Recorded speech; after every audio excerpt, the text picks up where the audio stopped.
All right, welcome again to Social Distillation, the submarine still of the internet, where we attempt to drop the bead and pour white lightning straight onto your brain. What are we talking about today, Semo? We've got Crossroads of Twilight. We're going to try to get through it. It might be a little bit longer episode this time, just so we can get through it. But we got some mats, so that's always fun. Well, we covered a lot of ground last time, and Yeah, so like I thought 200 pages. Yeah. so I thought for sure we could finish up these last few chapters. Um, but first of all, I got sidetracked when I was skimming through to refresh my memory because I said before when we were at the beginning when we were talking about Matt that it's the one bright spot in an otherwise meh book for me anyway, and I think for a lot of fans. And so when I got to the Matt chapters here, because now starts the actual courtship of Tuan, and I stopped skimming and I started reading. So I hadn't quite finished my skimming when you called, but even before that, these first couple of chapters, especially this first one, we're on chapter 23, ornaments. Well, did we want And to do comments first? yeah, let's go ahead and do that. But Yeah. while you're pulling those up, um, I already had them ready. So, interestingly, and maybe it's just because of what we were talking about Wednesday, but a lot of stuff popped out at me that I hadn't really been thinking about, and I don't know that I've really noticed before that I think a lot of what goes on in these chapters for all three of them, because we get a Rand perspective, a Rand couple of chapters, and we get a Perrin couple of chapters, and then we get Matt chapters, and there's a lot of stuff there that ties into what we were talking about Wednesday with how to be a man. yeah, and for those that haven't seen that, we're having some copyright issues, and I'm working through those because every time I address what they tell me is there, another Oh, one so pops you'd up. sent me Yeah. a text that you thought it was good, and now apparently it's not good. Yeah, apparently it's not good. That's So lame. yeah, well, so I'm We working through those. we paused a lot and talked a lot over it, so it is blatantly an abuse of fair use for it to be copyright struck. But from everything I've heard from people, the channels that I watch who do this kind of thing sometimes, this happens. Yeah. It's dumb. And I should probably be careful about how much I say, but I had a friend who actually worked for YouTube on the copyright side, and he admitted that yeah, it's kind of a mess. Yeah, and from what I watched in some videos, you can just like dispute it. And if the person who owns the rights doesn't fight back, then it'll Mhm. ultimately be on there. So we might just go that route. So it might be like a couple weeks. But okay, so first comment. Let's be honest, Egwene is only centimeters short of being the same as Elida. Yeah, that was right there with my point. Just as despotic and tyrannical. The only thing that keeps from it is that she's smarter and has to deal with the Dragon Reborn being loose in the world. Given the chance, she'd have done what Elida had planned, holding Rand prisoner. And those are my thoughts exactly. I know you're a little bit. Well, I will I would add to that though that that's not the only thing that keeps her from it because um Alida can say all she wants that this is for the greater good, but it's clear from her points of view and from her actions, she comes first. I think to Egwene's credit, she genuinely believes that what she is doing is necessary for the greater good, is necessary to help save humanity from the Dark One, from the um, during the last battle. So I would add that as a point in the pro column for Egwene as well. Well, yes, but I think Egwene, one of the reasons she's got so many haters, including myself and Scott, is she's kind of an embodiment of the road to hell is paved with good intentions. Mm-hmm. Yeah, and I'm curious. It makes me want to go down a rabbit hole and see what kind of commentary from Jordan himself I could find on Egwene, which is difficult because I was actually looking for something earlier this morning uh, pertaining to one of the Matt chapters, and I man, I feel old because it just I know that this has been done for a while. Jordan's been dead for a while, but it didn't really sink in until I got to looking for stuff, and it's hard to find because the stuff I'm looking for is 10, 12, 15 years old. And Hmm. so I'm having to dig through things because just on a regular search engine search, it's the newer stuff first. And I don't want the newer stuff. So when I started looking at forum posts, I'm like 2013, 2011, 2000. Oh, geez, I'm old. Yeah, I mean the even the computer code isn't the same it was when these forums were out there in Yeah. Theoryland and stuff. All right, Yeah. number two. There's a great movie parallel about the generational nature of inducing fear or terror because you experience the same. Dazed and Confused, and I know what he's talking about. Yeah, that shows us the sadist Ben Affleck, whose justification that he was treated that way. And yeah, that's that generational. Uh, you know, people don't punch up; they punch down. Hmm. And so this is one of the problems with discipline in school is, you know, stepdad beats on the you know, the teenager goes to school and finds somebody to beat on, and it's because he can't beat stepdad. He stands up to him, but he can't beat him. That actually came up because I was talking to my daughter on the way home Wednesday uh, about what you've talked about before about the way they handle things in Japan. That Hmm. yes, an adult will stop the fight, but it's not like here, which is, oh, zero tolerance. Both of you get detention. No, all right, no, we're not going to let you fight, but it needs to be resolved. And now student leaders are going to step in, and the students themselves are going Hmm. to work it out. Yeah, and it's less. I'm going to use the word emasculating, but I'm sure it would work with girls too. But it's less emasculating for the kids than the authority figure jumping in. Hmm. It so it's Well, but I think more importantly, there's an actual resolution there wait, can I as pause opposed this to for a just stop. second? Yeah. I'm getting a call from a client. Sorry for the hiccup. Clients almost never call, so I assume it's an emergency every time they do.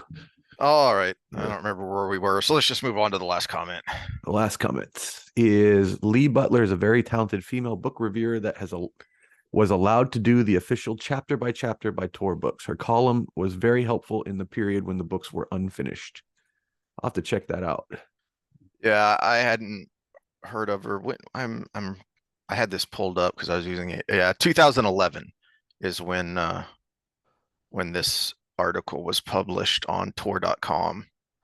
Because I was looking at what she had to say about I think it's the first Matt chapter. But anyway, so that's she does pick out things that I hadn't noticed, and then she has some uh what seemed to be very official explanations of certain things, like her the way she laid out the timeline of things um last time. So that's definitely, if you just whichever book you're on, if you just search tor.com Wheel of Time reread blog, it should be the first thing to pop up, and then you can find whichever book and chapter you're on, because it is definitely helpful, especially when you notice things go, wait, what's that mean, what's that referencing, what's that connected to. So definitely a handy reference.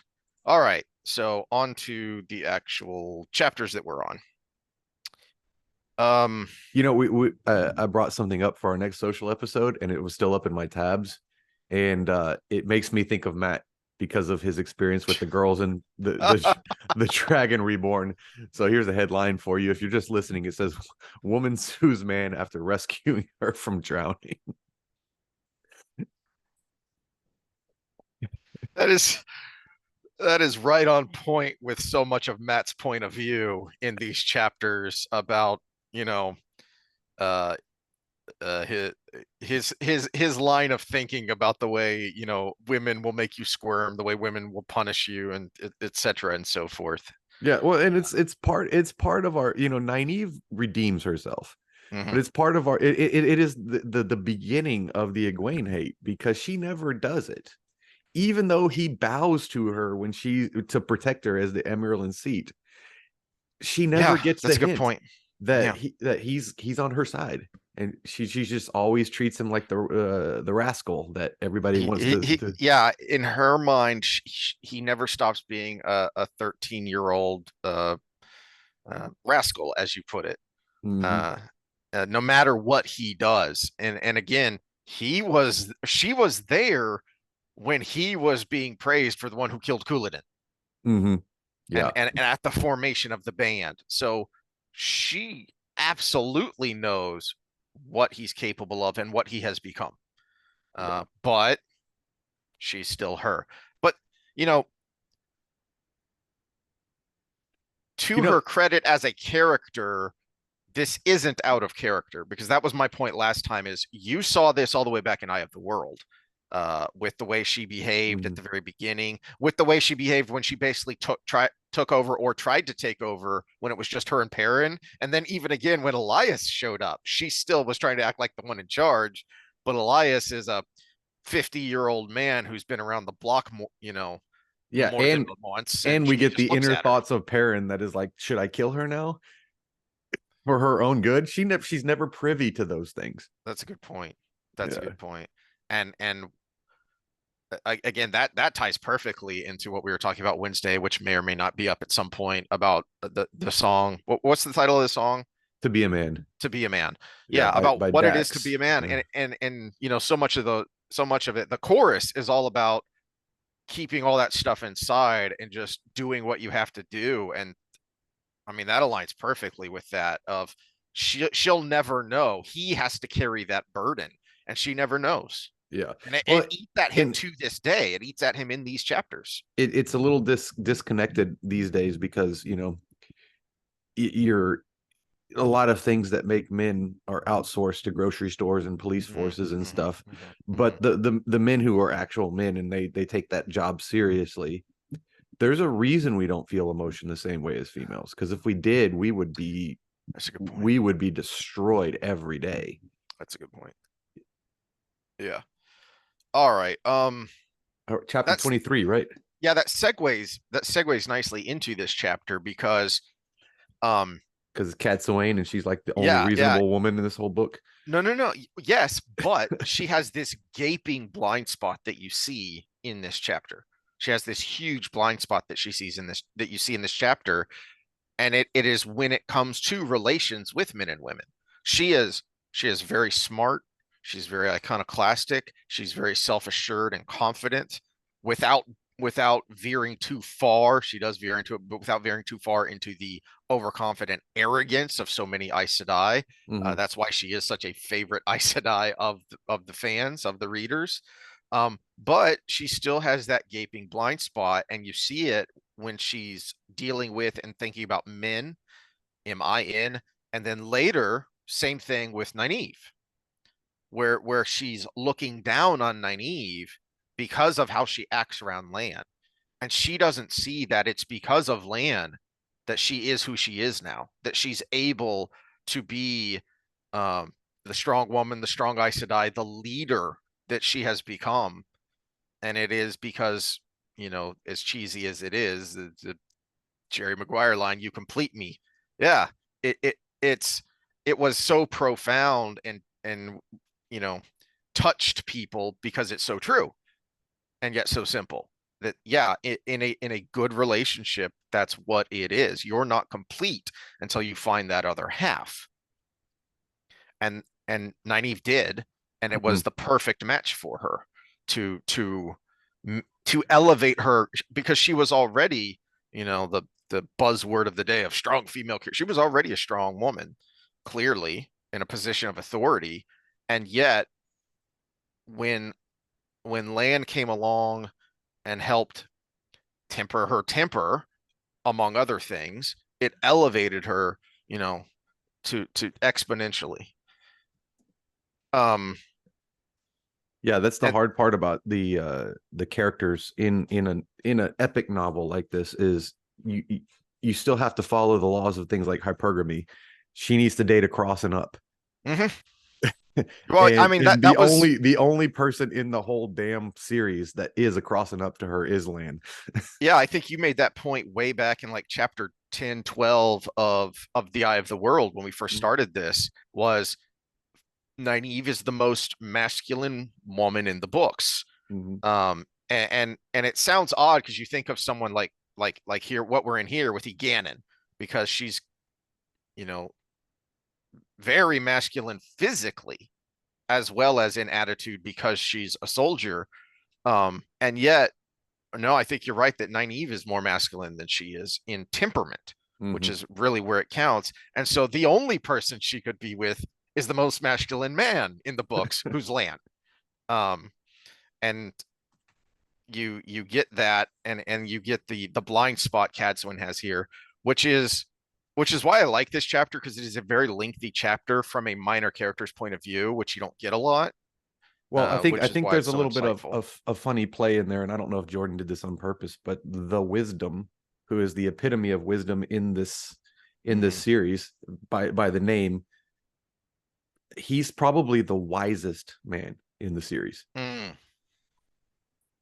Yeah, there you go, tying it back to what we talked about Wednesday again, which is what makes a man wise, and it is in I think chief among that is um the proper restraint of your physical power, because he is one of, if not the deadliest warriors in the world, but he doesn't show the aggression that you might expect from someone who very well could be a bully, but he knows how to properly restrain that. He is very reserved until he needs to act. Yeah, I saw a Modern Wisdom episode, and they were over convoluting the definition of wisdom. They were trying to talk through it, and I was Mm, like, man, we don't. It's in the name of your podcast. The answer is easy. It's knowledge coupled with experience. That's wisdom. mm, Knowledge coupled with experience. You can't have wisdom without the knowledge, yeah. but you need the experience to know when to use it. And that was so much of what we talked about when we went through New Spring with both Moraine and Lan, and also Sawan, because you get a fair bit of her, that's why they are the people they are now, in this current timeline, is because of what they went through during that time 20 years ago. Mm-hmm. All right. There are a couple of things that jump out at me here besides just the male female interactions here. And one of them right here at the beginning on page 530 that I was a little curious about and wonder what your thoughts were is uh why Cadsuane was so insistent. I mean, she almost loses her temper a little bit here with Varen about not being seen by the other Aes Sedai. Not being seen by anyone, but especially by the other Aes Sedai who were in Tyr. Uh, and I find that curious, and I was wondering what your thoughts were as to why, beyond just the normal, I don't want anyone knowing what I'm up to, kind of thing, is uh is why she's so insistent on that. I don't know.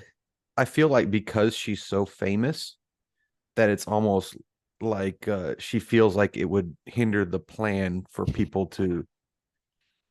It draws attention to the plan just by her existence versus her being able to go ahead and follow through with it without any hindrance. I mean, it's the plan is to go to the grocery store, but I'm Brad Pitt. I go to the grocery store and people have cameras in my face the whole time. Shopping's not going to be very easy. Right, yeah, It- could be it, but it also makes me wonder exactly what she's up to here. And if it connects to some things that well, that especially happen since in Knife Varen of is involved Dreams. and she's Yeah. a little ticked off that Varen seems to know too much, Hmm. which makes you Yeah. wonder how much she knows about Varen because well, maybe spoilers later, but It's an interesting thought. Yeah. Well, no, well, because especially since what we know from New Spring, Cadsuane's involvement too. there is a point here in this, and I don't think it was one of my bookmarks here, so I don't know where exactly it was, where Cadsuane basically, she doesn't say it out loud in her head, but she basically thinks she's as certain as she can be that Varen is on the side of light. So I don't think she has any suspicions in that regard about Varen. Um, like we the readers have had since the Great Hunt. when she shows up and says something that we all think is a lie, and it has left the fans, buzzing and twittering and arguing with each other, for 20 years now about what the heck does that mean? What's going on there? But Cadsuin seems to be confident about her. Um, and I do think it's kind of funny with the way Cadsuin thinks, because part of that thought process is Varen is too smart basically to be left alone. So if she wasn't sure about her, the implication is she would have taken her out. And remember, in Winter's Heart, we had the short scene from Varen's point of view where she was about to poison Cadsuin because she wasn't sure about her, Mm-hmm. and she thought she might need to take Cadsuin out to protect Rand. So I find the getting the other side of that scene basically here with Cadsuin very amusing.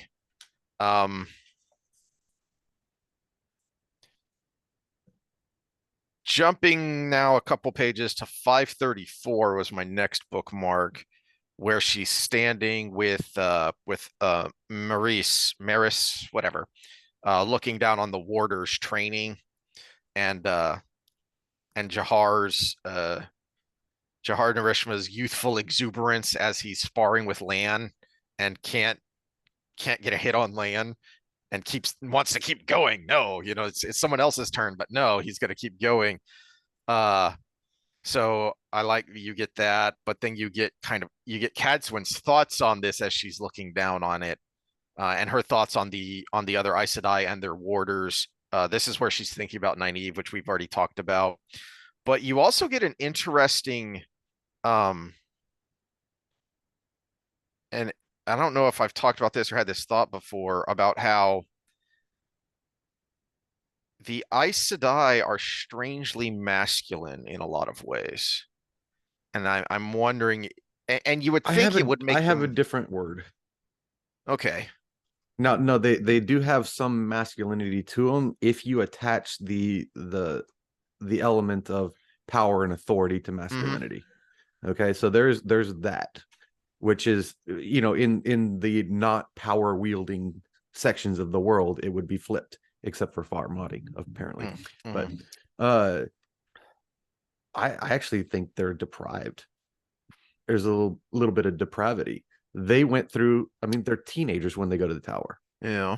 They go through girlhood, they go through adolescence, they go through young womanhood, all this time, and there's such a stigma on male interaction with these people that now they're basically middle-aged but young, and they're in that they're it's almost like it's all gushing out. That's an interesting thought, and we get that in New Spring, where it's from Moraine's point of view, where she's thinking back to just before she leaves for the tower, and she gets her first and perhaps only kiss, well, at least from a man.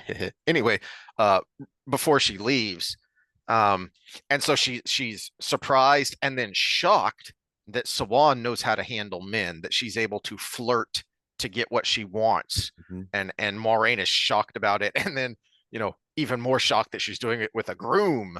It's one thing to canoodle with a fellow noble, but a commoner, egad. So you get that, and I think that lends credence to what you're saying, that okay, you had your first kiss, your first kind of puppy love, and then you're gone, and then you're segregated from men, and in a position where men are deferential to you, Mm-hmm. or even scared of you. Yeah, and there's talks during some of the things of some of the novices trying to get with a guard or something. Mhm. But it's always in a sense that they got caught and there was severe punishment There's severe for it. punishment, or you're put out of the tower. You know, you're Mhm. you're uh you're kicked out. Especially if you get with child, then you're definitely kicked out. Um, but the reason I was saying that here on this is one of the things that they're talking about here is Daigian, who was uh the Aes Sedai who had bonded Eben, who was killed uh by Halima in the climax of Winter's Heart, Mhm. and the way she's mourning. So Marissa talks about how she keeps her weeping in private. So that's she's bearing up. And it occurred to me that's a very manly way to mourn, that you do your crying in private and you bear up and you do your duty in public. And it's not only is that the way that Daigen mourns, but then to Maris and Katswin, that's bearing up. That's she's holding up okay. That's proof that she's holding up okay. And I found that just struck me as very odd because that's not typical of women, and the much more feminine way, and we've talked about this, the way the tower is organized is a very feminine thing of cliques and cohorts, Mm-hmm. of and cabals of groups of women. You would think that you have all these other women around you, you would lean on them for support, and it's the exact opposite. I didn't think about it that way. Yeah.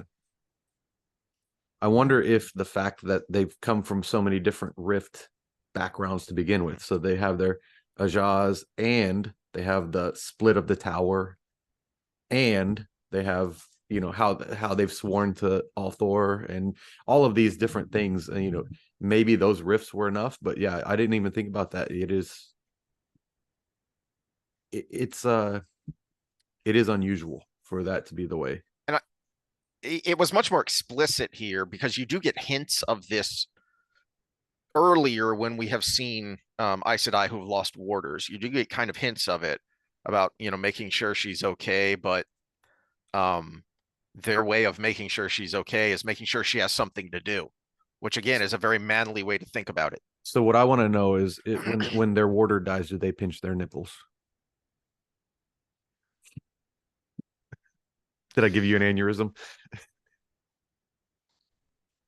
Actually, you did, because I didn't think about it at the time, and now you've just reminded me of it, that you have a clear example in the source material, which the idiot writers of the show say they like and they have read, and that's part of this scene as well, which as the men mourn in their own way as well. They don't talk about it openly, but they sat around drinking, and there was a full glass. There was an extra glass there that was just left sitting there, which that's for Eben, which is a very traditional thing to do when you're having a wake or when mourning the passing of someone, is you pour one out for your lost friend, Mm-hmm. and you sit around talking, the camaraderie, um you know again, you'll do your weeping in private if you're a man, and then you're going to distract yourself basically because you're going to talk about the good times, you're going to have a laugh, you're going to maybe make fun of your dearly departed because it's a guy thing to do, of hey, remember that one time he did this, and you'll all have a good laugh. And that's partly it's distracting you, as you said earlier. It's uh how did you put it, that we wouldn't be able to function if we felt the way women did. And so part of that functionality is masking those feelings with distractions. And so you have the perfect example of here from Jordan's own hand of how these men mourn the loss of one of their own, and it's not beating on your chest and screaming at the sky. Yeah, no. So thanks a lot for bringing that up, and I hate everything now. Um, the other part of this scene, there's a lot of interesting things that happen in these chapters. I'm gonna try not to dwell too long, but the other interesting thing in this scene, that kind of goes along with with all that we've been talking about here, is uh when Marissa is talking, which shocks Katsewin, that she's here's another green basically asking for advice for how to deal with her own warders, which is, you know, you might expect from a brand new green getting her first warder, but that's not Maris. She's got three of them, and you get the impression she's had the shawl for a while. She's had warders for a while, and Katswin can't believe that she's vocalizing this uncertainty, that she doesn't know how to deal with Shahar, and in two specific ways is, and I think this might tie into what you said about how they're deprived, how they have these big gaping holes in their emotional psychological development, because they're sequestered as young women, teenage girls. Mhm. from an for a long time. Uh, these Well, power dynamics. yeah. Well, I think also you have to add to it that her talking about the difference between Satan and Sadar, Mm. because it's kind of the way she says it to Katsuyne. It's almost like it is a mind fuck to her. It's like, Anything could be hiding in that chaos, is the way she yeah, says it. yeah. What the hell am I doing with this? Yeah, yeah. So Jahar insists that it's clean because he can tell the difference, and Rand thinks about it here in a little bit in the next chapter when you get his point of view about how clean it is, how there's not that sickening, nausea-inducing film on the top of it. But for a woman, it's so alien. She has, I think it's clean, but who the hell knows? Because it's so it's so alien. But I I hadn't thought about it. We overthink everything because so much actually does have a reason and a purpose. And I think that the commentary on Sidon and the difference there, and he even throws in uh, uh, Dahmer, Flynn, and I'm brain farting on Samitsu, I think, is the Aes Sedai he's bonded to. And she keeps trying to figure out how to do with Saidar what he does with Sidon and Mhm. can't because she can't. To your point, um, you made I think a couple of times ago of how come nobody has commented on Rand's flag, the original Aes Sedai symbol, which is the yin yang symbol, Mhm. and because they are so far removed from that idea that she can't figure out, well, what you have to do is you have to take the mirror image. It's like when Egwene is trying to figure out how to travel, and she doesn't actually, she says it and she doesn't realize is that when she tells Rand, "Are you sure you don't do it like this?" And Rand's like, "I think I'd tear a hole in the universe if I did that." Um, because it's yin and yang. It's the mirror image. So she Mhm. can't figure out how that works. Um, and I've lost my train of thought. Oh, the power dynamic.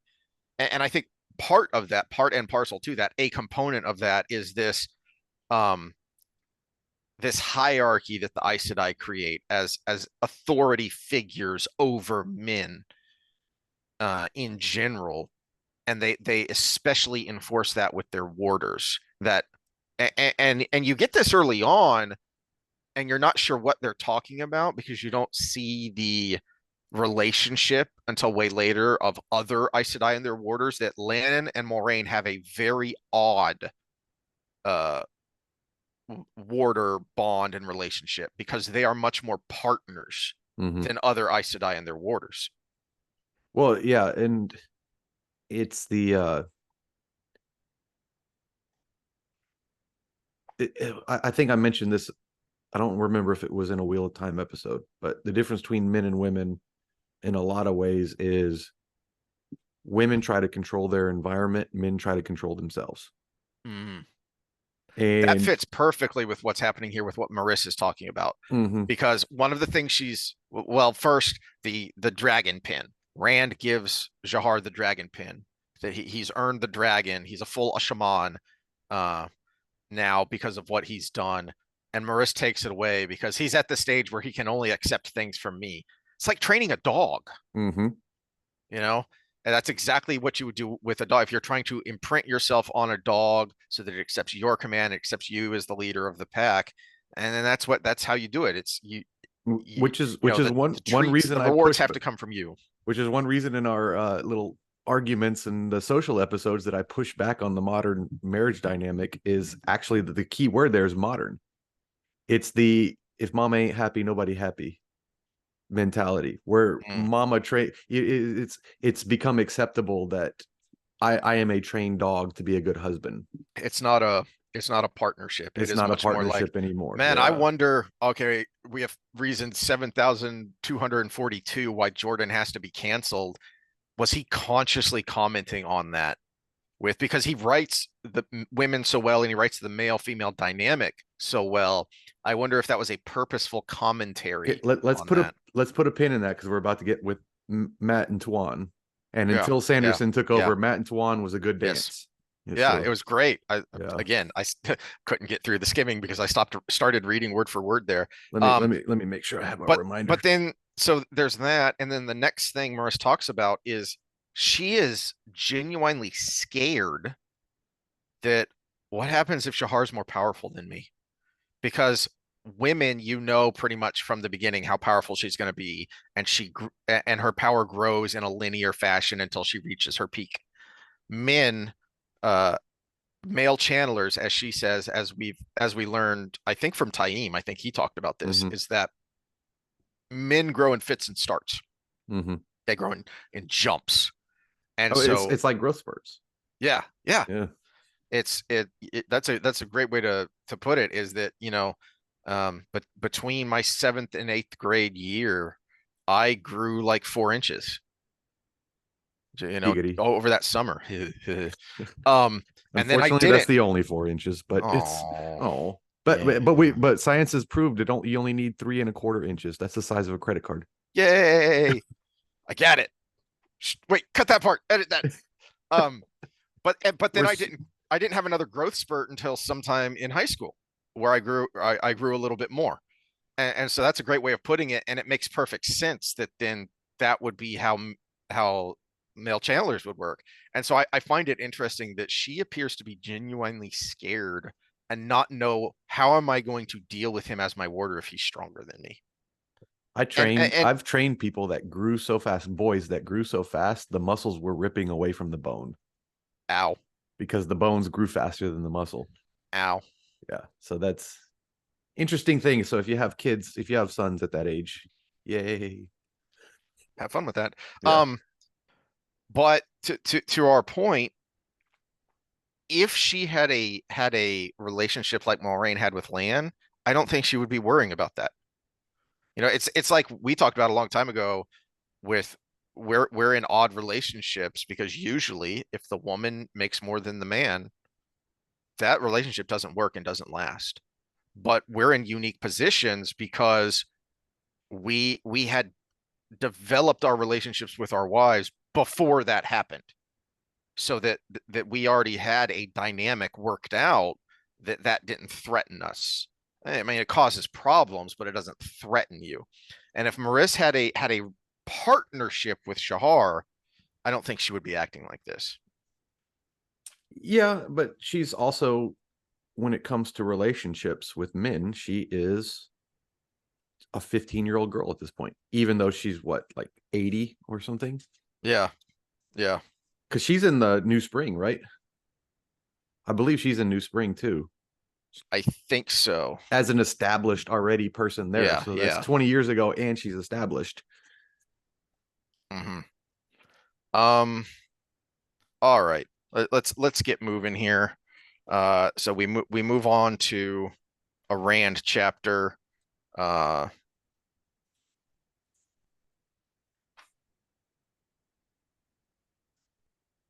and I have no idea what this bookmark is for.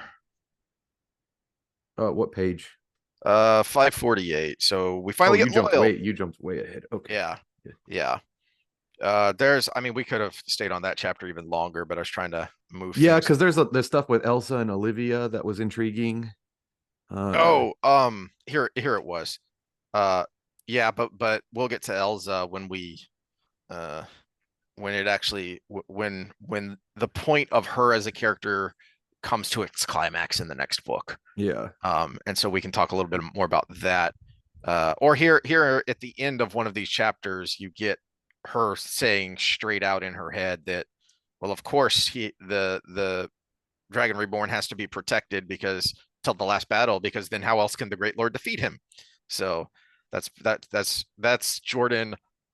One of the very few times he gives you a direct answer about something. Yeah. No, what it was when when Rand sees his Sidon, he makes sure there's no one in the room with him to see, and he's thinking about the sickness, that nausea that overtakes him when he seizes it, and even as he's holding it, and uh, he's wondering why should the sickness be getting worse now that the taint is cleansed. Yeah, So but didn't clearly the Jordan is sickness telling us whatever's going on here isn't connected to that. yeah, but didn't the sickness come on when he crossed streams with Morden? Isn't that when it That's when it started? started. That's when Yes. it started, and Yeah. he has a. I think at some point in the next book, I think he figures that out. Yeah. But we the reader should have already figured that out a while ago. But then the other thing that's interesting here is oh boy, Well, is here's my it? problem with Loyal here. Loyal's one of your fan favorite characters. Mhm. We went through book 5 without Perrin, and then we went through what, book 7 without Matt? I think 7 or Eight Path of 8. Daggers, Yeah, eight. Path of Yeah, Daggers 8 without Matt. Loyal's been gone a long time, and we got we haven't nothing. really seen him since Lord of Chaos when Rand sent him off to. Yeah, and it's almost contriving for him to just pop right back up. It's almost like we could have had like in a prologue of one of the other books, him like doing the research that he's talking about here or something, just to kind of keep him in the Yeah. mix.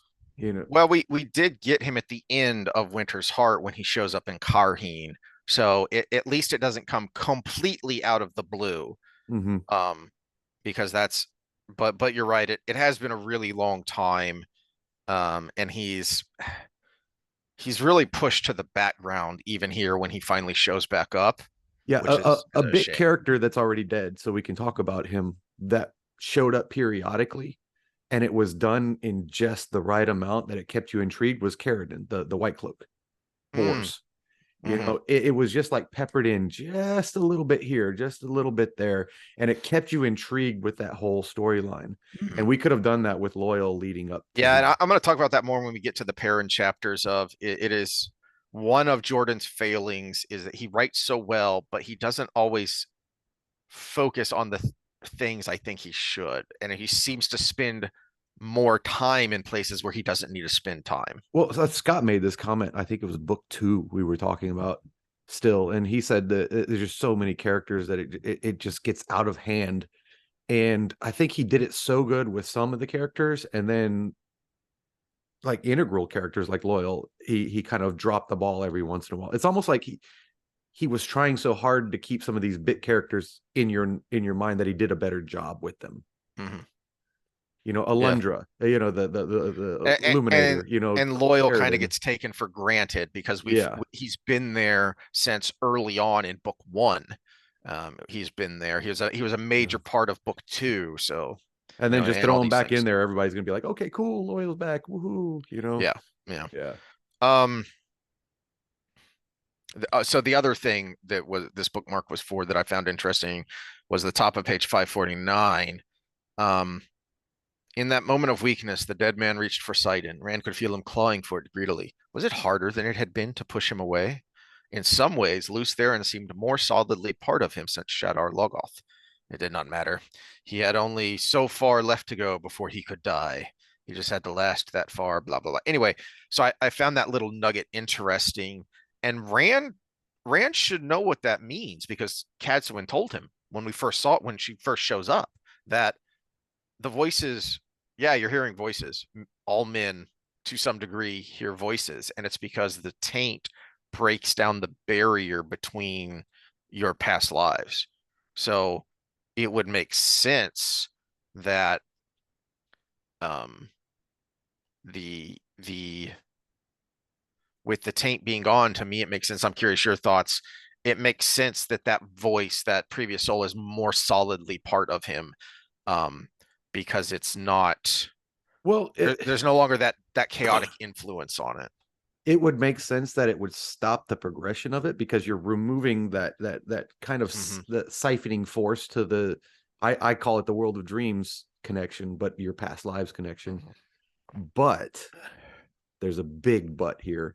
He drew so much of the power to do that he drew that much of the taint to bring it all in there, and he was the I hadn't thought siphoning. about that. Yeah, he was the siphoning for all the taint was going through him and Nynaeve at that moment.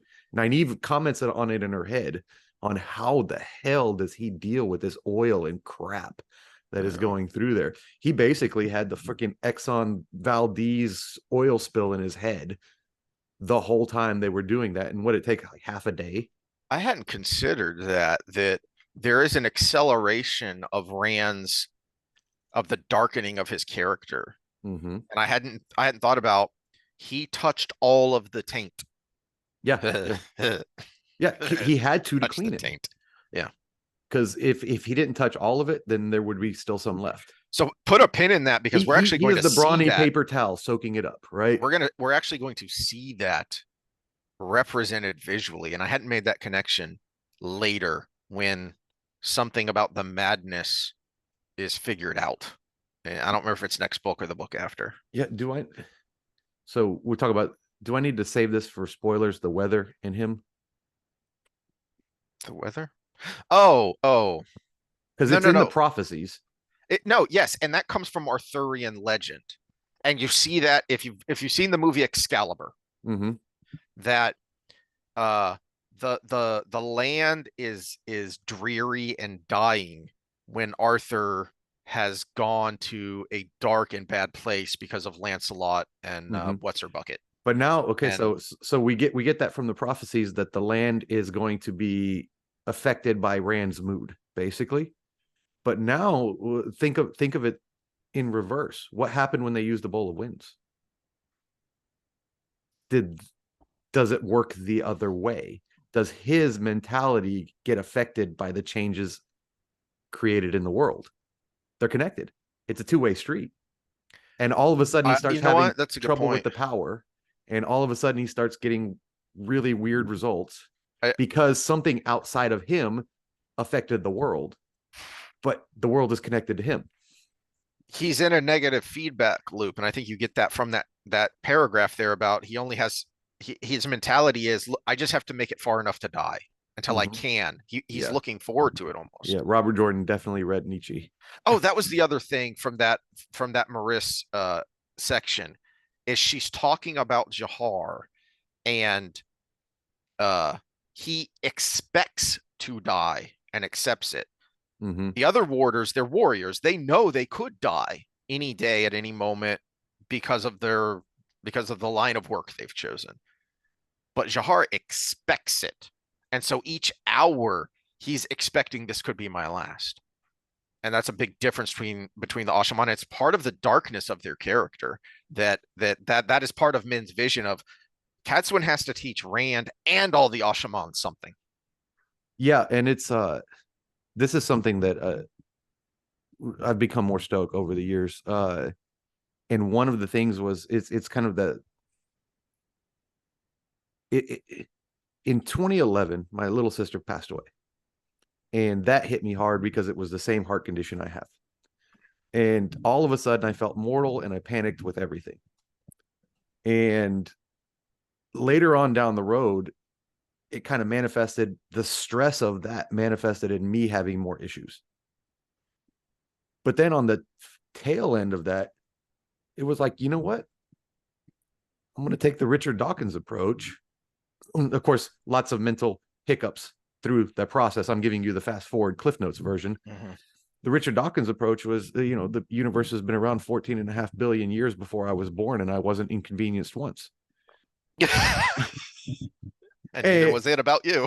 Yeah, and neither was it about me. But then you combine that with the old Central American philosophy of the three deaths.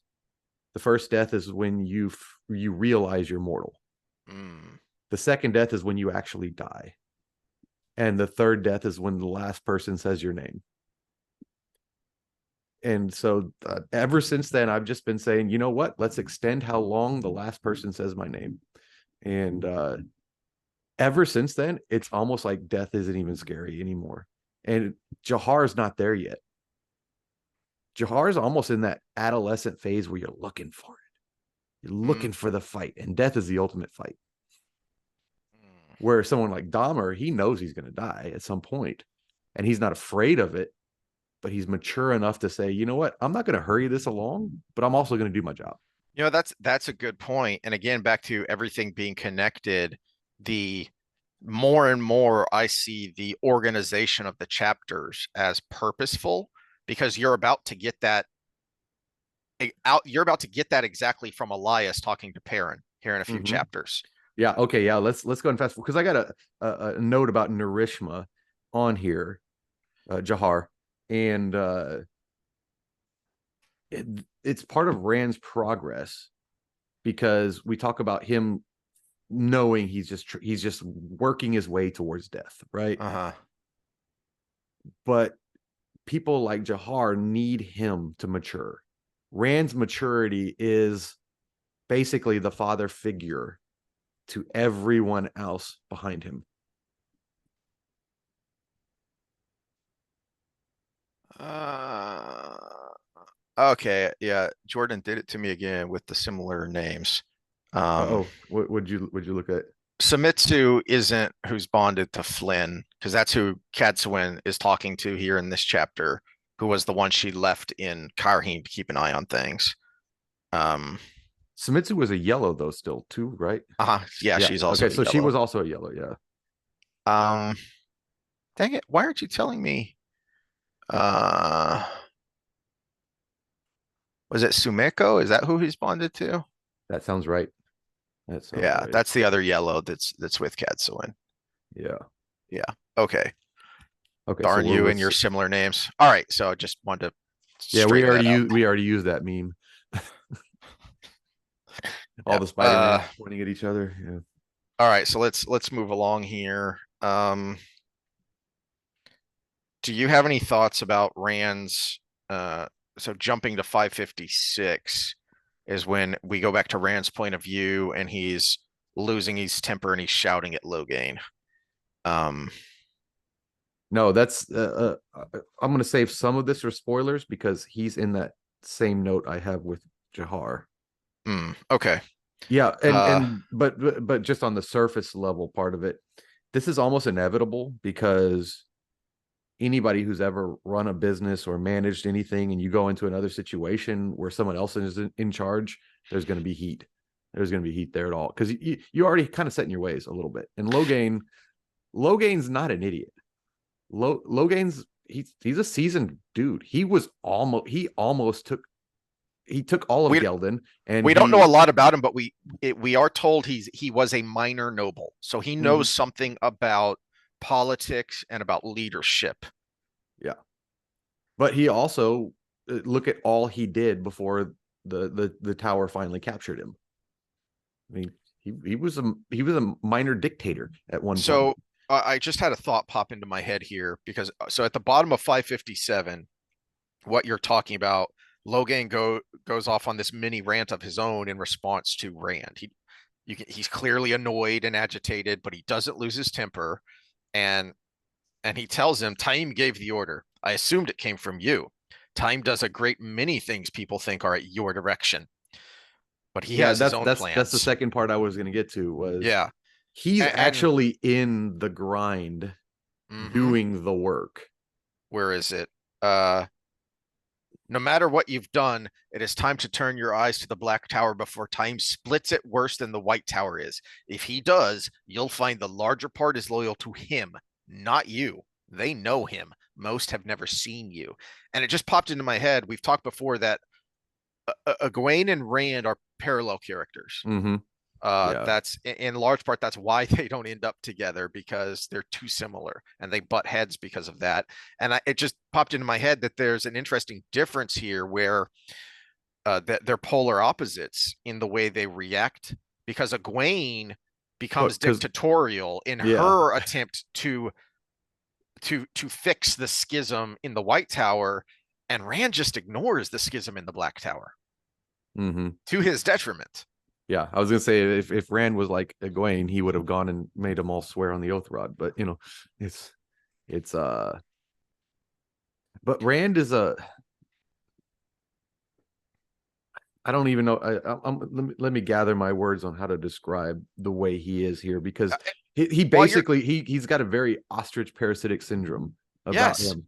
to Yeah, me, it's almost a plot hole. It's almost a failing on Jordan's part because he's so blind to the Black Tower.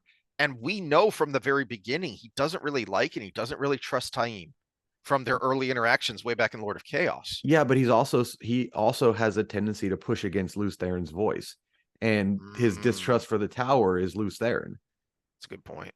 the tower itself is his thought. We're going to do this and it's going to work. An interesting point. Now, that should have been cured with the whole revolt that happened in Karheim, but it wasn't.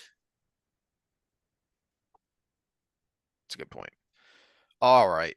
And then we leave Rand. We get the short point of view from Elza that I mentioned, and then we go to Perrin for a few chapters here.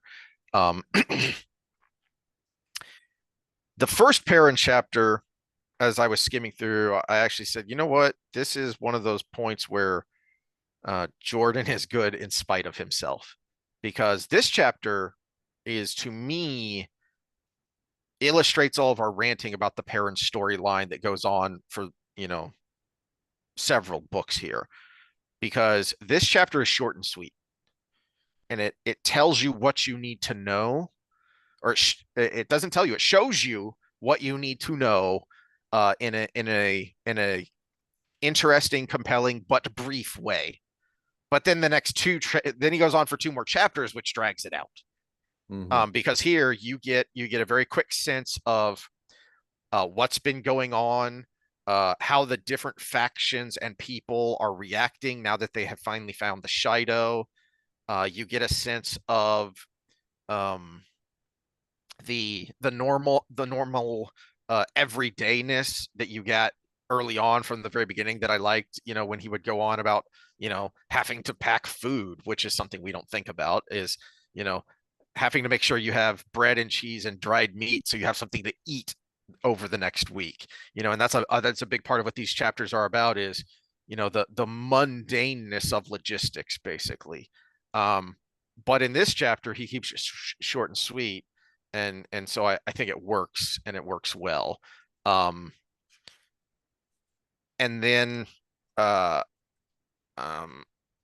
So Harbor, to me, goes on way too long, when I think really the only point here is to show how thin the Dark One's prison is getting, because he's the Lord of the Grave and the dead are walking. And I think that's the main point of So Harbor. So why did you take so bloody long to get to the point? Which is the timing of it is also right after what we talked about with Shadow Logoth, that thinning of everything between the dead and the living. So, it's so many things happening at once. There was all of that pain at once, but there was something massive that happened, and all of a sudden the dead are walking. I think there may be another point, another thought I had skimming through this chapter. It's also the seals. The seals are weakening, and the Dark One is the part Lord of the Grave. conversation, which is why Davram Bashir goes to Rand, and they talked about that last chapter, is someone's looking for the seals and trying to break them. And then that what immediately follows is the dead are walking. So again, not an accident, a purposeful structure of these things. Yeah. There's also an interesting thought I had skimming through this chapter that I've never had before, and I think it's because I've been watching Peterson's little roundtable on Exodus, and he mentioned something in one of those episodes that I've heard him talk about before, which was that he's very fascinated by the story of Cain and Abel, and what that says about humanity and our tendency towards evil. And he said something I didn't know, which was he got really interested in it, so much so that he went and started studying the biblical Hebrew and how it's phrased there. And there's a passage when God is talking to Cain, and he says something to the effect of, you have let sin crouch at your door. And Peterson says that the biblical Hebrew is much more explicit, like literally explicit, because what the biblical Hebrew says is something more akin to, you have let sin crouch at your door like a wild animal that wants to have its way with you. That there's an implication there of bestiality. And well, I don't know darkness. if it's part of this series, but I've heard him talk in other things about how about Pan, the god of nature, and the debauchery that ensues, and it's just that wild nature of Hmm. what you Hmm. could be as a human, which was probably our past as female mate, that kind of uh The cartoon image of the caveman thunking the woman over the head and dragging her back to his cave by her hair. The literal cartoon.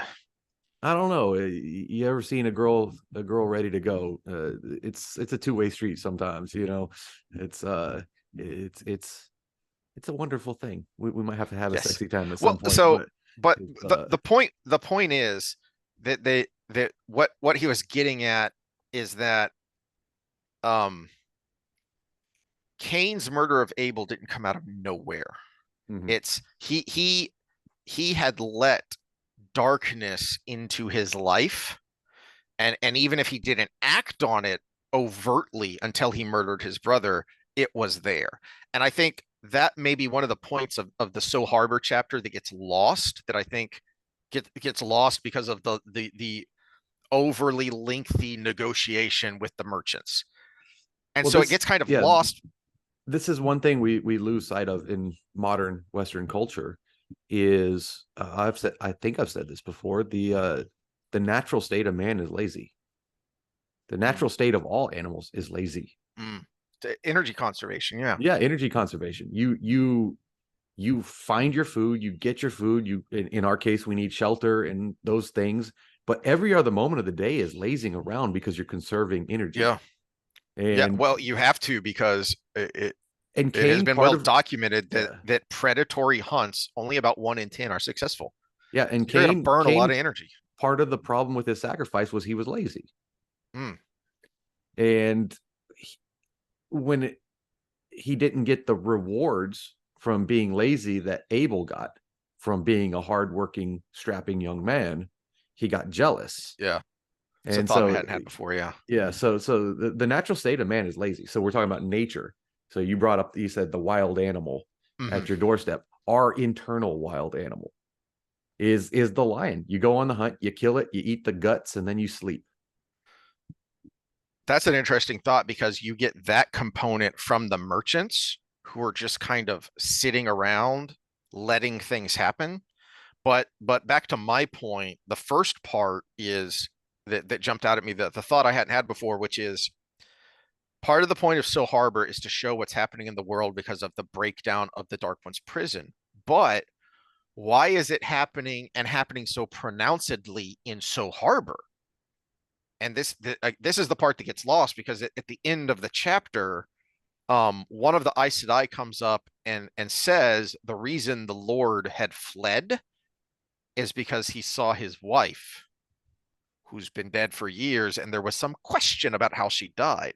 So that Mm-hmm. was my point of the Cain and Abel analogy, is that darkness, the Dark One was able to exert more force here because darkness was already there. Oh, I see your point. Yeah. And so that's why It's you it's the don't see old this letting demons in everywhere. your house because you used the Ouija board. Kind of Exactly. It's yeah. it's one of my favorite series is that I haven't gone back to yet because it's not done, and I'm scarred for life because of Jordan dying. So I'm waiting until it gets finished. Is the Dresden Files, and he's Mm. very old school with the Fae and with supernatural creatures. And one of the things that is in old legends that has gotten lost in our modern retellings is an evil creature cannot come into your home unless you invite it. Hmm. And so a major part of the old myths and legends and fairy tales was an evil creature trying to trick you into inviting it in. And so they had, unknowingly to the rest of the town, I guess, they had let the Dark One in, or they had left an opening for the Dark One, because their lord uh, had already let darkness in through the murder of his own wife. So that's why everything isn't as bad as it is in So Harbor. Um, I hadn't thought of this before, but you see it in the White Tower and in the Saladar sisters in their camps, the wards breaking down. Well, there's a Forsaken in the White Tower, and there are Black Ajah all over both camps. So Well, there's a why are Forsaken in things in the in the camp too. are there? Yeah, duh. Yeah. There's a Forsaken in the camp Yeah. too. So you've already let darkness into your ranks through the arrogance of so many sisters refusing to acknowledge that the Black Ajah even exists. So you've already let darkness in. So it's not an accident that your wards are breaking down and rats and weevils are getting into your food, whereas before that was supposed to be impossible. Yeah, and remember, vermin are the products of chaos. Mhm. They are entropy. Okay, Uh, so trying to move along before we get too sidetracked. I think the other point of this chapter that jumped out as me is on page 588. So I'm going to connect this to something and I'm going to make another big jump here. Is on the top of 588, Perrin is standing here glaring and being annoyed at how long this is taking, and Berlin comes up and you cannot save everyone. Sometimes you must choose. So harbor is Lord Cowlin's duty. He had no right to abandon his people. Perrin frowned. Did she think he felt guilty? Balance between Fail's life, the troubles of So Harbor could not budge the scales a hair. That's a change and an indictment on Perrin's character right now mm-hmm. because he used to care. Even if he knew he couldn't do anything about it, he would at least care. Yeah, and that's the whole arc right now. Is Perrin is the careful planner. He's the try not to hurt anybody, make sure he steps softly kind of person. Think of everybody. But the Mm-hmm, whole arc mm-hmm. here is he has become blind to all of that because of Fail. And so now jump forward to page 595, where they are torturing this captured Aiel, this captured Shido, and down near the bottom, um, you know, so he goes and he kicks the coals off, and Massimo's annoyed, and Arganda yells that perhaps you are willing to lose your wife, Ibarra, but I will not lose my queen. It has to be done, Aram said, half pleading. You taught me that a man does what he must. But remember, Aram's not really a man. He's a boy who can shave. Mm-hmm. So Elias mentions this last book or the book before when Elias shows up and tells Perrin, "You did the boy no favors," because all he has is the sword, and that's not enough. That's not enough for any man. So Aram is saying the words, but he doesn't understand the meaning. Mm-hmm. Well, But and Aram is kind of like he is the embodiment of this whole character arc.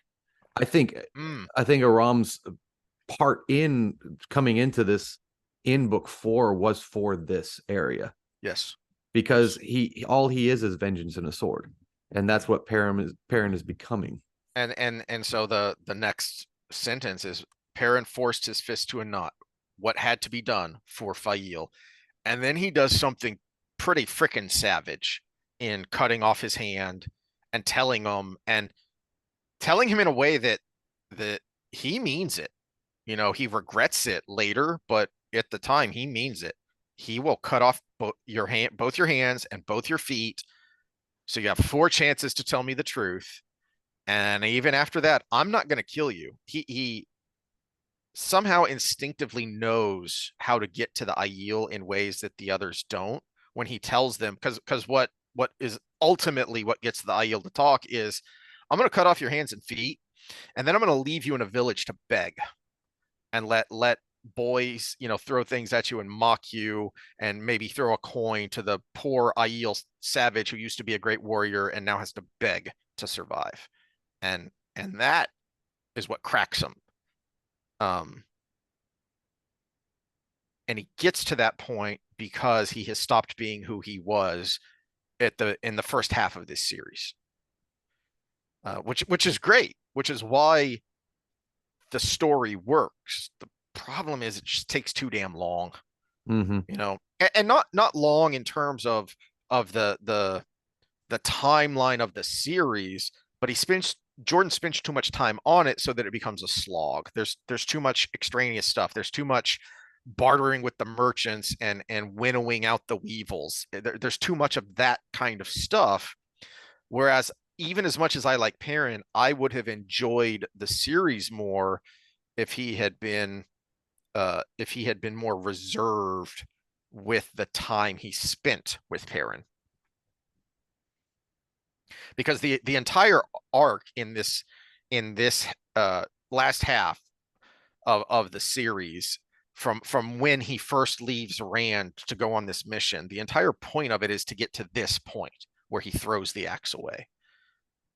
And so we didn't need as much setup as we get here. Yeah, well, I mean, there are good moments in this. Like even Masama is Mm-hmm. is enthralled by the As barbarity Elias of it. says when he comes to him, is I think you even scared Mossman. And I thought that guy was beyond fear, because Mm-hmm. he's literally insane. Yeah, yeah. Now that's one of my few hopeful things about the show is the guy they have playing Masama is good in other things, and Yeah. I'm hoping because he can pull off that kind of crazed Well, enthusiasm. so now, didn't you have a thought here though about this exchange between Elias and Perrin, that what Perrin is afraid of is his lack of fear, that in battle he feels more alive, and that scares him. Well, didn't you say you had a thought on this? Yeah, it was kind of the overarching theme of Perrin is And because it kind of connects back to what we were talking about with Jahar and kind of what was being talked about and what was going on there. yeah, it's even you can even look at quotes from Evil Knievel and stuff. He's like, we don't I fear it. That's what keeps me Yeah, yeah, alive. yeah, yeah. But Perrin is going to the this makes me feel alive. So it's weird because I don't know where Jordan's mind was on this, but what you see with a lot of thrill seekers is they don't feel alive unless they have that extreme closeness to death.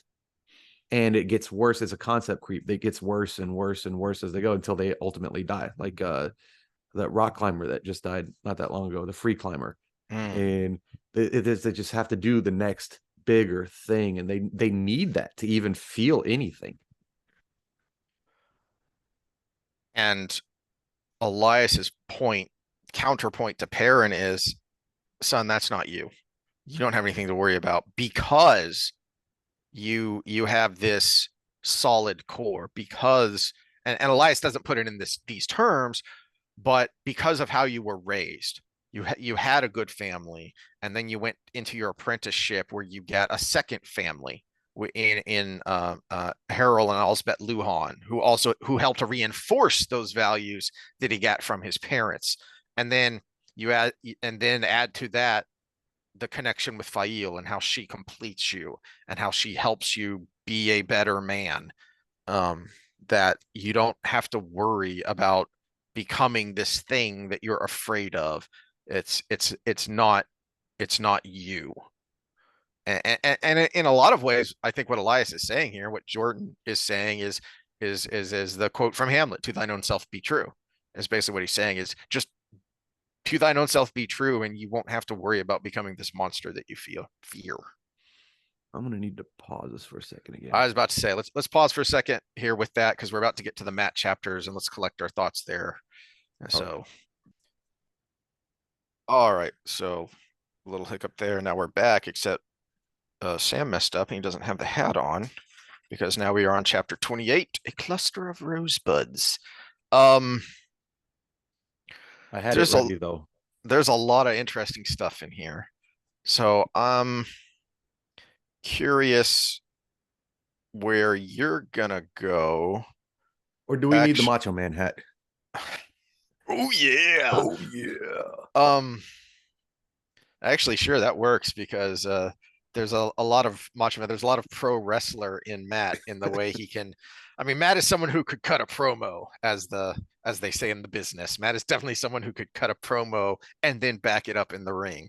So the Macho Man hat works.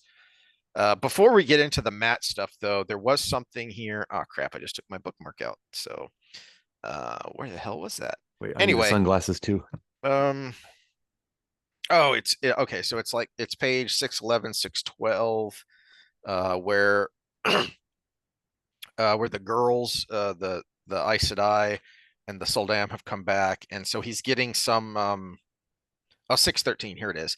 He's getting some information from them, and so this is just a little nugget that jumped out at me, and I finally found it in Lee Butler's reread blog here, and I assume this is correct, but to me it's a little odd there's talk that Suroth might have made an alliance with some king.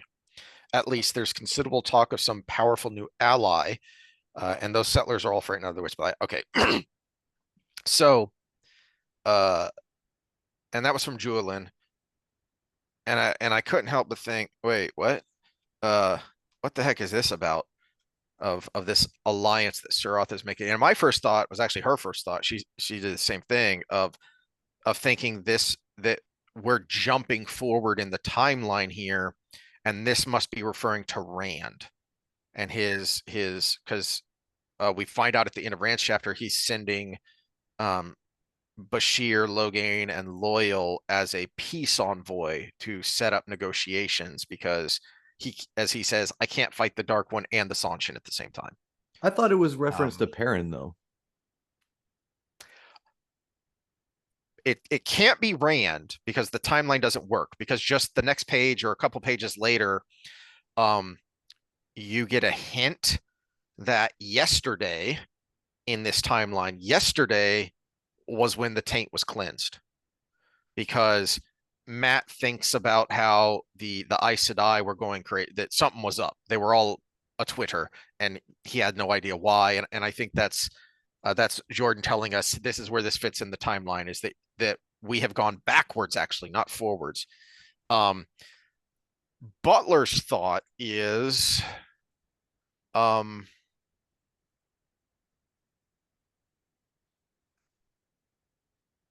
but of course, and I don't know why she says I wish she would explain this because to me that this isn't, but of course, it was it was really referring to Suroth's alliance with Massima, Uh, and that is older because we found out about Massima and his contact with and the stolen note from Suroth. We yeah. found out about that a while ago, so there's been plenty of time for rumor to start spreading. Um, and Jordan's big on rumor and how stories grow, inflate, twist the game of telephone through history. I mean, that's kind of one of the themes of the Wheel of Time that you know uh these stories have hints of truth and the histories even aren't wholly accurate. So I get that, but to me that was an odd little nugget for him to just drop in there and make me go, wait, what? What's this referring to? But apparently it's referring to Massima, which I guess he is a powerful ally given how many followers he has and the degree that he has turned things upside down in Mirandi and Gildan and even Amadisia before that. There was influence there, and it was one of the reasons the Sanshin were able to take Amadisia with relative ease is because the children and the Amadisian army were busy trying to deal with the Prophet's mobs. So I just wanted to get that little nugget out of the way before we get into the hilarity of the courtship here. All right. Um, where did you want to start, or what thoughts did you have here?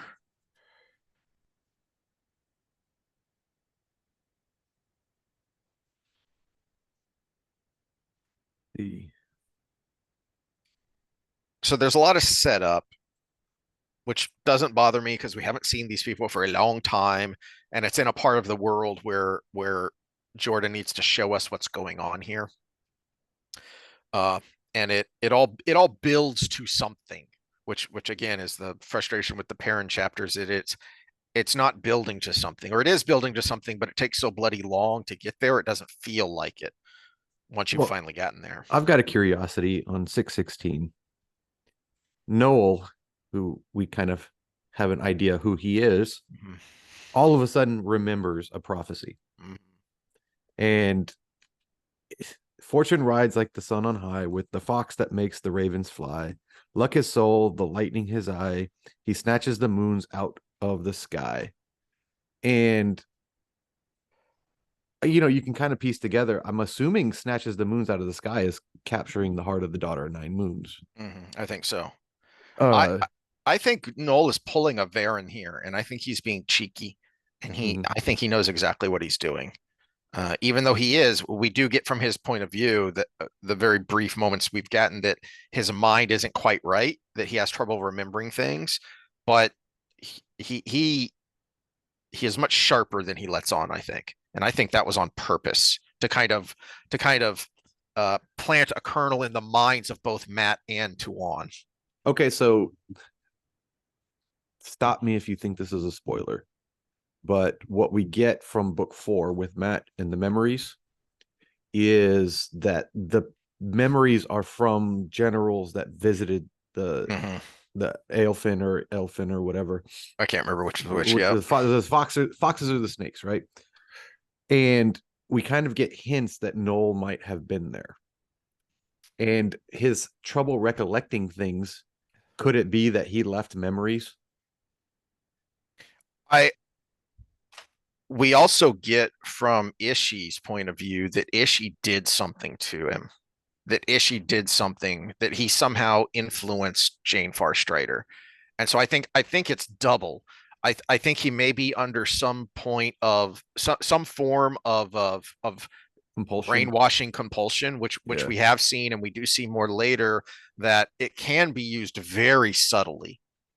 That yes, Grendel wields it like a club, but we've seen a little bit of how Moghidian does it, and she wields it much more subtly.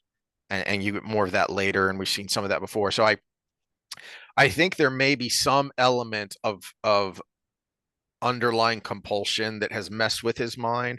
But I hadn't thought about that of you. You may be right there because Maureen thinks about how she feels like she needs to take a bath, and they're digging around in her mind. Mm-hmm. So she says that when she comes out Well, of the door. one So of them mentions that that's the payment for mhm, getting mhm. going there and getting the answers is they take Uh, some of your memories. yeah. They kind of take some of your memory or at least your feelings. They rummage around Mm-hmm. in your mind and they get something from that. I hadn't thought about that, but that's a good point that um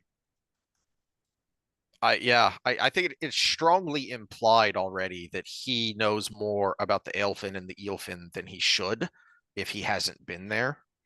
So I think that's already strongly implied, and I hadn't thought about that as that's one of the reasons he has gaps in his memories, but that's a good point. Um, and I think you add to that the big hint from Jordan that he's always playing snakes and foxes with Oliver, Mm-hmm. and he tells funny stories when he's doing it, about things he shouldn't necessarily know. Uh, where was it? Right Oh after yeah. that is So when then, they so start then right interacting. after that, I find this interesting, and I had it. So the setup for the real beginning of the courtship is Matt taking Eganon to Tawan under the auspices of, oh, we need to smooth things over, and I need you to keep me from putting a foot in my mouth. And when they leave, Eganon is pretty much utterly destroyed. I mean, she's had her entire life has been part of the Sanshin hierarchy. Mm-hmm. That has been her whole life, and now it has been ripped away.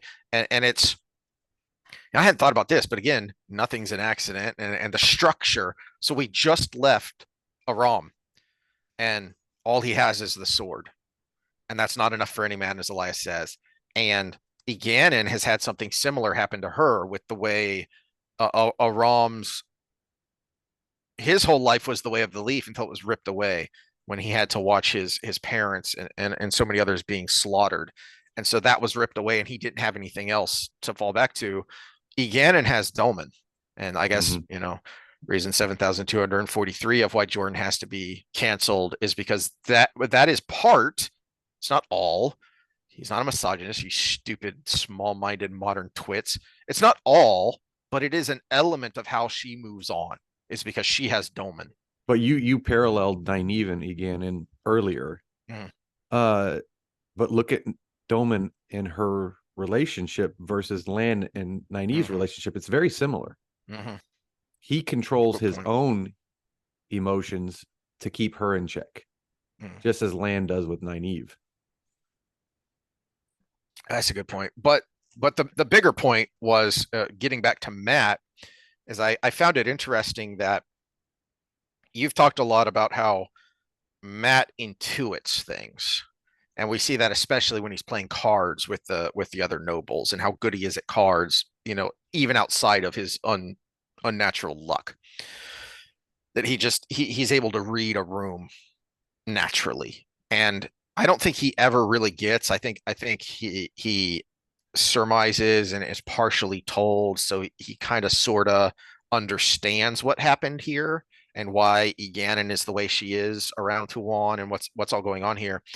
But I don't think he ever really gets it because it's so alien to him.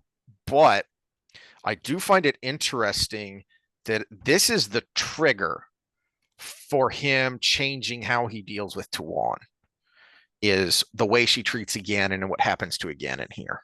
Mm-hmm. And so from this point is when you start to get the amusing fun of um uh so on page 620, 621 is where it starts, and it starts with uh, Well, paper flowers. age matters here. Mm. Okay, so the one of the things for if you're still in the dating market, you take somebody out, and how do they treat the servants? How do they treat the help? Right? How do they treat the person bringing Yeah, you the yeah. food? Tuan's very young, and she treats the help horribly here. Some of them, and then some of them not. Yeah. Again, and the whole necklace fiasco. Yes. Yeah, she treats her like a slave, Yeah. and they give her a horrible name, and they give her all of these things to just wreck her.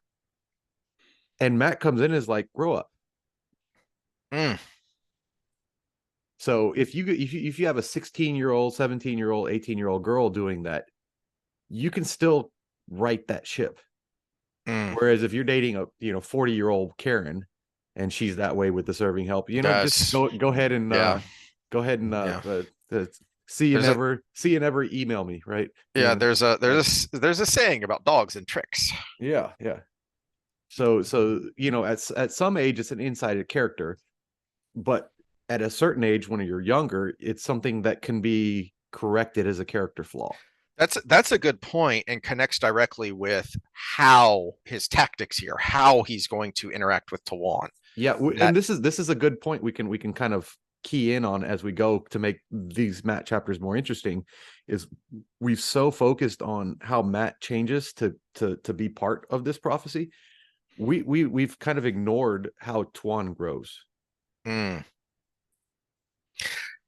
that's a good point, and that actually let me find where that was. All right, so the Butler's commentary here on this chapter. Well, it's almost certainly not the strangest courtship on record, fictional or otherwise, but it's got to be up there. I think I like it much better now than I did the first time I read it too. I think the first time I was too completely unfairly annoyed that Tuan didn't acknowledge the full awesomeness of Matt immediately to notice that she was being sort of awesome herself. Well, except when she groups Domine in with livestock, head desk. But other than her hideous cultural beliefs, Tawan shows herself to be more than wily enough to keep up with Matt with a certain sly, understated sense of humor that I found continually surprising over the course of Winter's Heart, Crossroads of Twilight, and Knife of Dreams. Part of the reason I disliked her appearances after that was, I now realize, because it seemed like that humor had disappeared in her. Of course, she wasn't with Matt anymore after Knife of Dreams, was she? So that is an interesting point about how Matt is changing Tuwan, or at least shifting her, bringing out better qualities from her that you're not going to see when they have to part. And so I think it drives the point home of what's happening here. It's a masterful dance, right? So you brought up the yin yang earlier. Well, a dance has two partners that have to be in sync with each other, but they're not doing the same thing. If they're doing the same thing, they would just run into each other. So what the red pill movement, the Andrew Tates of the world, get wrong is it has to be this way. You have to just put out or shut up because it's the modern world and birth control, blah, blah, blah, blah. Then the pink pill groups are like, well, you need to spend at least $200 on me on this date, and you have to take me out 10 times and commit this. Da, da, da. Well, these hard rules on either side there's no dance there. It's just two Mhm. hammers butting against each other. That's a good point that you brought up when you were talking about the problem with connecting over an app versus connecting in person, and the ebb and flow of a conversation.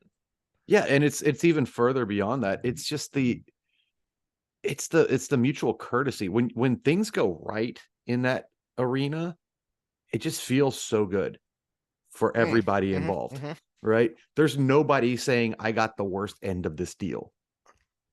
For both of them, and that's right here in these pages, Mm-hmm. because so it starts off with oh, where is it? I love this line. So it starts off with him bringing a gift. Uh, well, okay, here we go. At the bottom of page 620. Um, that left him with a job of work to do. Well, he hated work, but those old memories had his head stuffed full of battles. He hated battle too. A man could get killed dead, but it was better than work. Strategy and tactics. Learn the ground, learn your enemy, and if you could not win one way, you found another. And so he brings a gift, but he hands it to Seleucia. Um, and uh, so where is it? So now jumping to the top of 621, and he presented it to a startled Seleucia. Satal's eyebrows rose, and even Tuan seemed taken aback. Tactics. Put your opponent off balance. Come to think, women in battles were not that different. Both wrapped a man Ulysses in S. fog. Grant. Both wrapped a man in fog and could kill him without trying if he was careless. And so you get these punctuations as he's going through this series of days where he goes into uh to play stones with Tawan. He brings a gift, but he gives it to Seleucia until on kind of the last day he brings a more extravagant gift, and he's lulled them into thinking so these are going to Seleucia too, except he doesn't give it to Tawan, he just puts it next to her and then goes to the stones board. And then um so 621, I love this. The middle of 621, and I think this is keying in on what Butler said about seeing how well Tawan plays this game with Matt, and what that shows doesn't tell, but what that shows about her character, but then also her ability as a person, as a ruler and a leader. I've changed my mind, Toy, she murmured, placing the white stone carefully on the intersection of two lines near the center of the board. You play very well. And then it's a great line, but then it's elevated by Matt's point of view. What's that? Evolution of desire. Evolution of desire. So we've harped on this in our social episodes, and I bring it up here a lot, but I mean, it is game theory. Game theory is a very broad term, but female mating strategy versus male mating strategy, they're completely different. Mm-hmm. But when it goes well, it is this dance that they have going on here. And so she is playing a game with him. And that's why this couple makes sense, even though on the outside it doesn't. And uh Jordan reinforces this, I think, with Matt's point of view here, with how he reacts to that line, but then also reinforcing what you should have figured out a long time ago, which is what we said at the beginning here, that Matt intuits things. Mm-hmm. He gets this completely wrong in his head, but yet he makes all the right moves because his thinking is completely wrong. But because he is so skilled at at the dance in general, this courtship dance in particular, but that's not that different from the dance he has to do with nobles, with merchants that he's talking with his With Cooladin.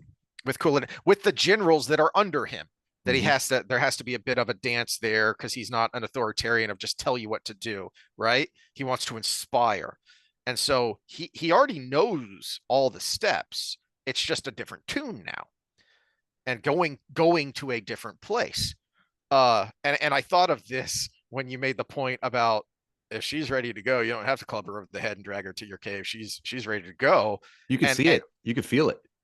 and that's what Matt gets wrong because he doesn't understand that about women. Even as good as he is with women, it's a natural thing that he doesn't actually understand, which to me is hilarious.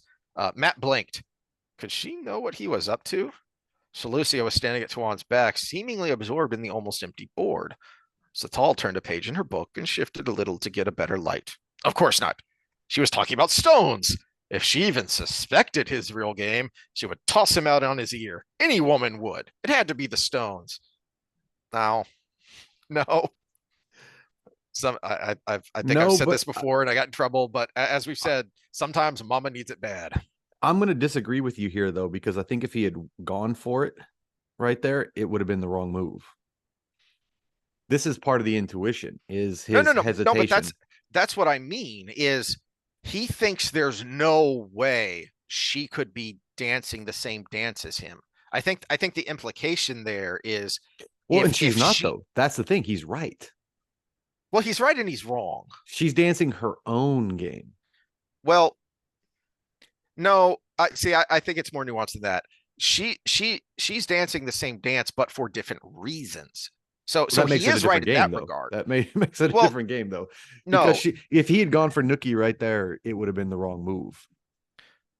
no, no, no, no. And that's not what I'm saying. I'm saying that I think the implication there with that thought is that he doesn't think Tawan is courting him, but she is in a different way and for different reasons.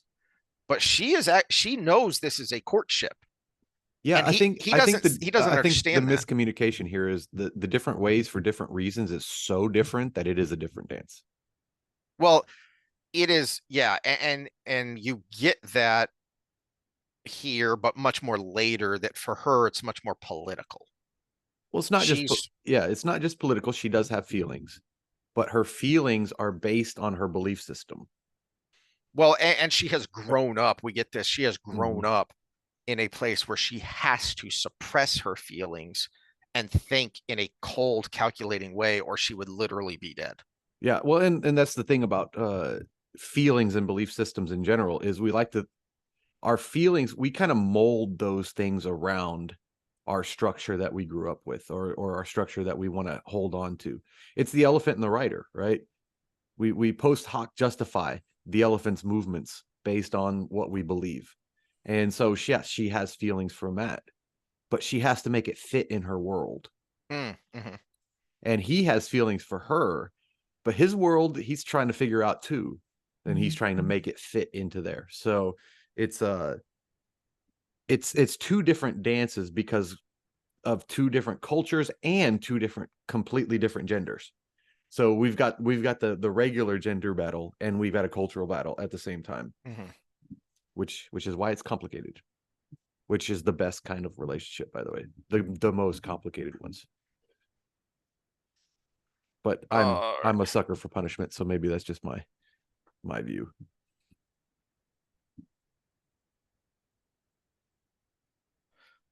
You also get there's a moment in here. There's some dice as well. You get that in part of this that he's annoyed that the dice keep starting and stopping. Yeah, is this the first Um, time they're back since the wall fell on them?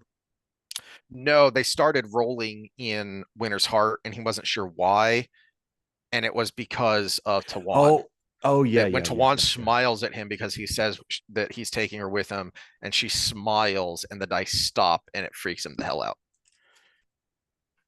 Um,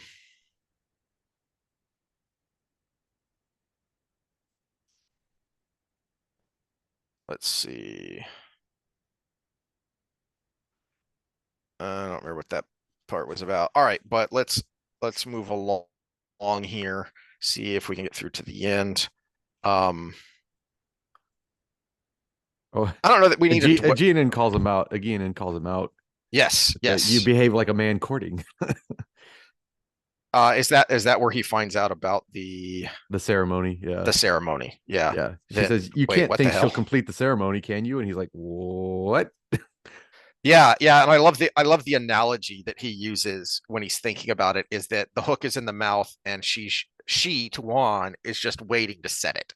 And so there's nothing he can do. But but it just kind of reinforces what he already knew because he was already thinking about I can't get away from this. The elfin and the eelfin told me true. This is going to happen. I think that just reinforces um but I also think it helps him. It makes Tawan less alien. That I think in some ways it helps the courtship because I think he may be starting to realize there that, oh, she's courting me too Yeah. because she's trying to decide if she's going to actually finish the ceremony and marry me. Well, and you just rewind one page. Mr. Sanan tells me you're a scoundrel toy. How many women have you kissed? Oh, Don't. gee, looks like rain. Better get you back to your wagon. Yeah, yeah. How many women have I kissed in Mr. Sanan's house alone? Yeah, but Jolene doesn't count because that was just for tactical Yeah. reasons. Let's not talk about Melindra. I Mm. stuck her, then I stuck her. It's Oh no. yeah. Oh. Oof. I still feel bad Um. about that one.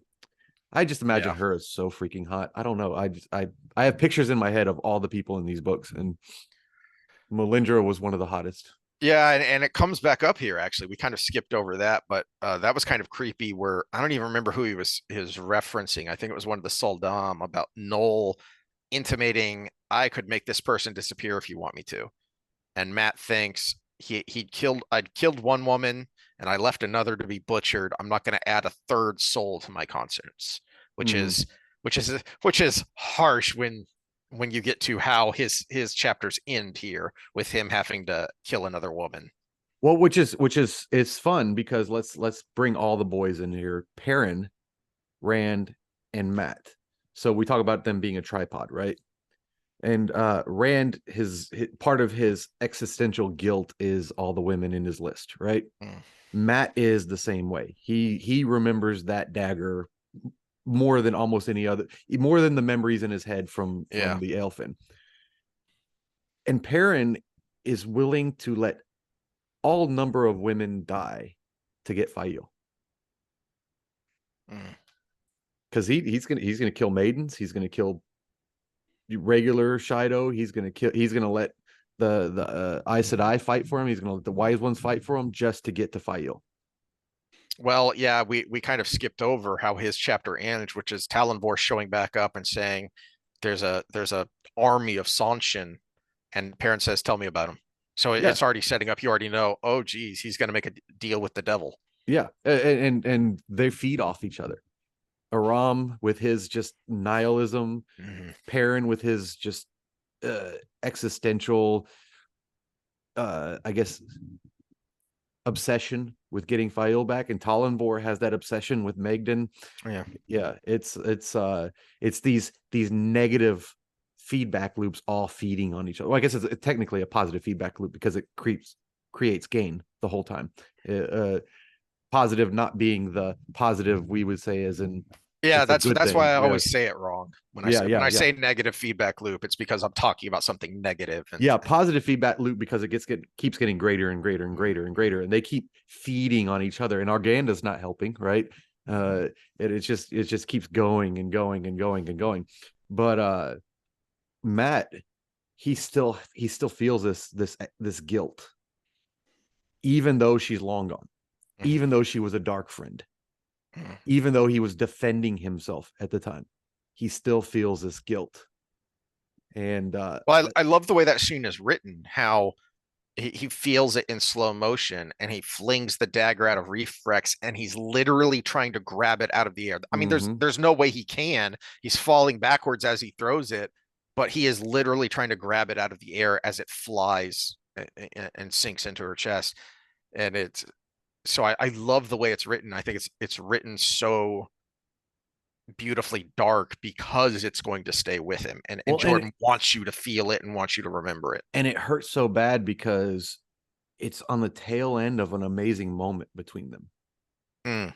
she's giving him the massage. She's telling him how he gained honor and all of these things, and how basically she's about to confess her love, and then she has to kill him.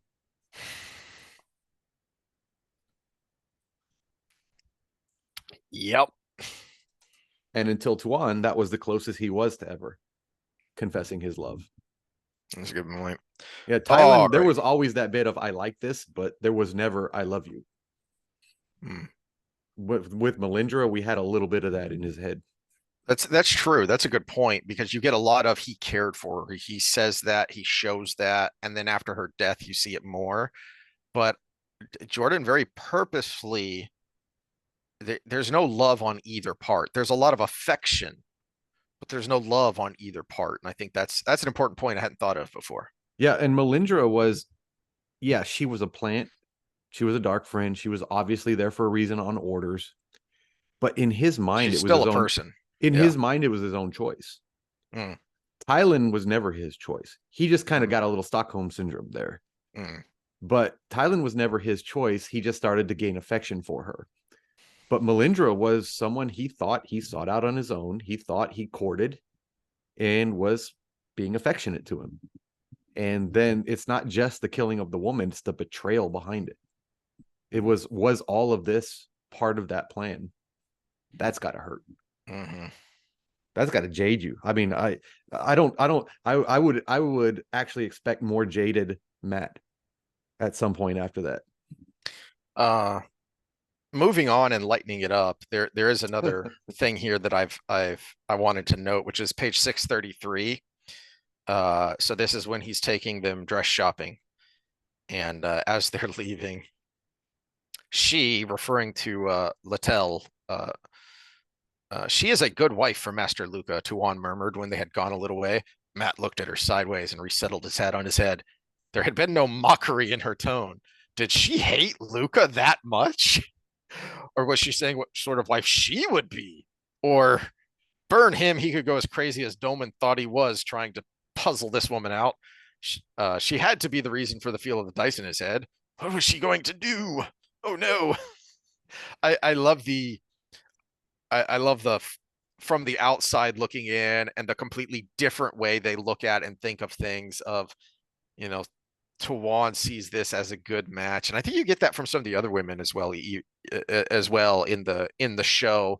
And Match just looking at the way that Littell is kind of harsh and seemingly browbeats Luca, um, and he thinks, "Ye gad, that's awful," but there's something there, and I think the point Tawan is making is how she compliments Luca, which Matt can't see.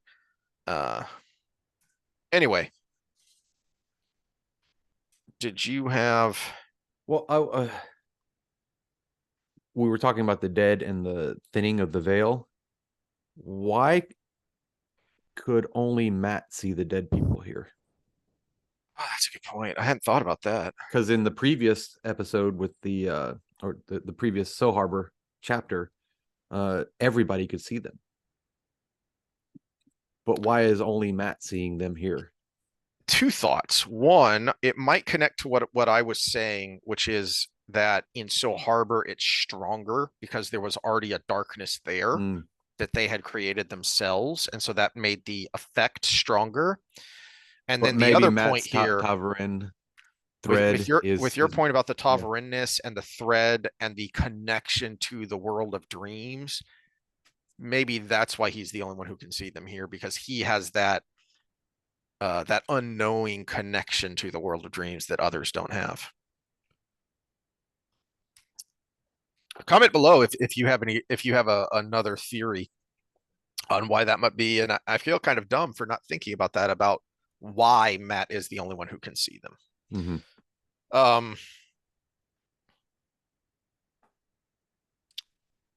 Which makes you wonder, because we get an obvious connection to the world of dreams with Egwene and Perrin. We get kind of a Rand can do it if he wants to connection with Rand, but Matt, we never get anything like that. This is our only, but when we talk about the pattern and how it plays out from the world of dreams with the recycling of souls, and you know why the strongest souls end up in the world of dreams. Where is Matt's? Where is Matt's connection to that? Is it just the memories? Because those were given by the Elfin, which of course Mm. the tower might be part of the world of dreams. So Tower of Hmm. Genji, not the White Tower. Yeah, yeah, Yeah, yeah. yeah, I was there, but good to clarify. yeah. So I don't know. We never get that with Matt, other than maybe little nuggets here and there. Um, Moving along because I think we've talked plenty about the courtship here, which is a lot of what happens until you get to the next point of action, which is when Rena stabs has they get back to the show and Rena has stabbed again and in the back and run off. And again, annoying thought here that jumped into my head is not that I think they're actually going to make it this far because I really think the show's going to be canceled sooner rather than later because of how bad it's doing. That they have borrowed trouble for themselves here because the Bethaman Rena Seda dynamic is important here. And it was Yep. important way back And in Ren is Fires dead. of Heaven with whichever I think it was Bethaman who was collared in Ganon's basement. So Yeah, and then Bethaman. we've met Rena. We have that connection back to the Great Haunt. That's important. The connection here and the dynamic all the way back is important, and they've just completely thrown it out the window. Um, and it is interesting to me that Rena is the one who makes the move here, and not the other two. I don't have any thoughts on that, particularly of why that might be, but I do find it interesting that she's the one who makes the move here and runs off and tries to escape. And then um,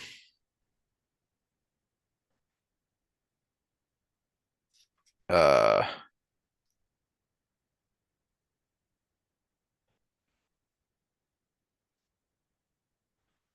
oh yeah, so 6:45 as he's giving orders and having everyone get ready and what needs to happen here, he very quickly takes charge, um, which is important because I think this is the first time Tuan actually sees that he's not just a toy, that what she's heard. So this is showing, not telling, on multiple levels, because Jordan is showing, not telling. Not that he needs to, because we've seen it plenty, but Tuan hasn't. She's been told through stories, through hearsay by others of what Matt is capable of, but she's never seen it. And now she's seeing it that, well, actually, he isn't just a toy. He's not a buffoon. Look at him she's seeing him taking charge. Um, but then also, so the very bottom of 6:45 here, um,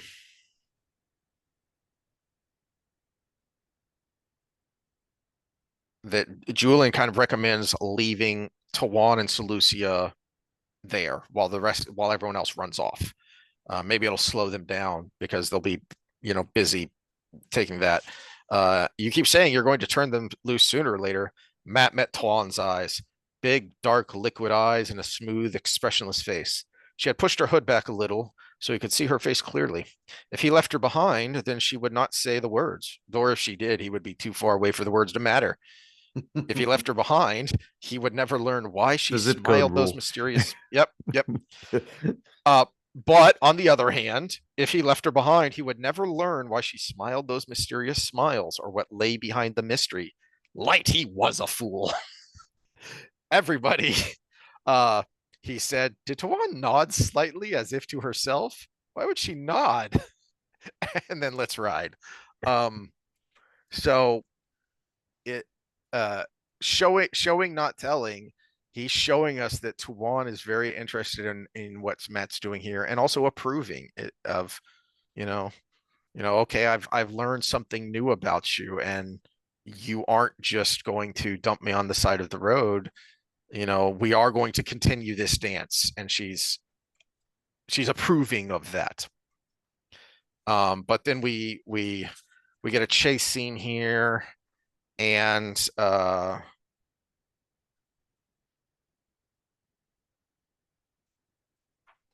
we get a chase scene here, and unfortunately, he has to kill Rena. And I do find it interesting and important that he feels it every bit as if he was the one who fired the shot himself, because he knows me giving an order is the same as me doing it. He's not going to hide behind a veil of a convenient veil of denial of, well, I didn't do it. Yeah, but you ordered it, so it's the same. And so again, he's showing us, not telling us, that Matt is, as much as he plays the fool and rants and raves about how he's not going to do that, this or that, and he's seemingly the scoundrel, and yet he's actually incredibly mature. Uh, and then to twist the knife, he gets back to the show and he finds out it kind of sort of didn't matter, because Tawan has written out a writ that basically puts them all in the clear, that they don't have to run, because if they do get caught, Luca can just show them this writ from the High Lady Tawan, which no one can challenge, that says, these people are under my protection, leave them alone. Except for certain names that are uh, uh, purposely omitted. Guess whose name's at the top of that list, Matt? Oh, So and then so just adding to Matt's, compounding his thoughts from earlier about what a freaking convoluted mess. How am I ever going to understand this woman? But I'm curious your theories about that. Is she testing? Is she teasing? My thought is, she's um, protecting herself. I hadn't thought about that. That's the game with men and women. That's the difference in the mating strategies. Women have to think about self-preservation. They bear the burden of childbirth. They have the child at a small age. They're the smaller, weaker sex. Sorry, YouTube. Tawan especially. Yeah, Yeah. Tawana is tiny, and he makes it clear that she's very capable, but Matt is more capable. Well, yeah. And uh someone with the same skills that is a man would best her, right? So it's self-preservation. She has to have this thing that she can use.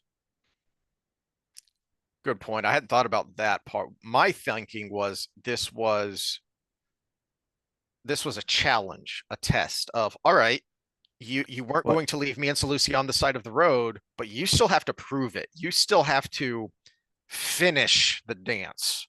So Mm-hmm. I'm not done with you yet, and I'm not done making you work for it. And again, that's the dance. It's always a challenge. Hmm. Are you going to meet my move, and I am I going to move with your move? All right. Well, What the oath rod can do. Was this one? This is this Egwene. We finished this with is the Egwene. this is the last chapter, and um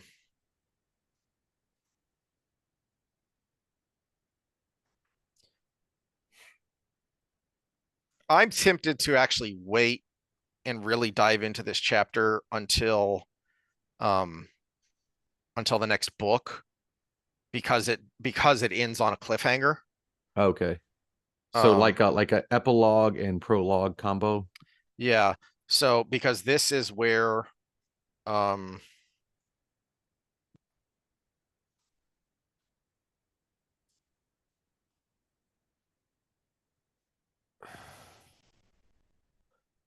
because the main thing here is that Egwene decides, oh man, again, nothing's on accident.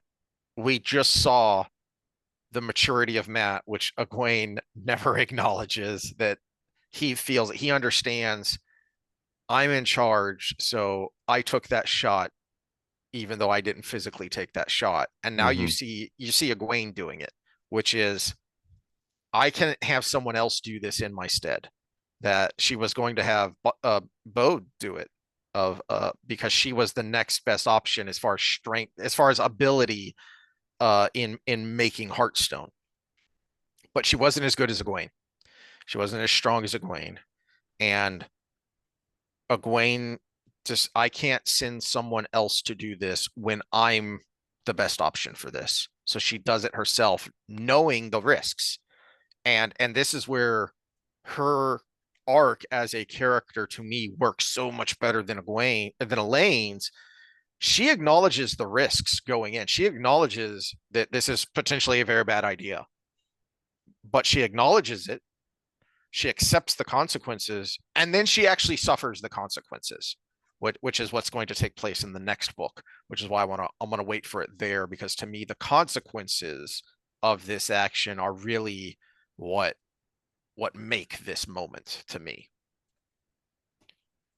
And if there are any other thoughts about this chapter that you have, Scott, go ahead and comment. We can talk about it next time, or get into it a little more when we get to her chapters in the next book. This is based on something you said earlier. Oh, jeez. How have I never thought about that? That this might be our thumbnail for this time.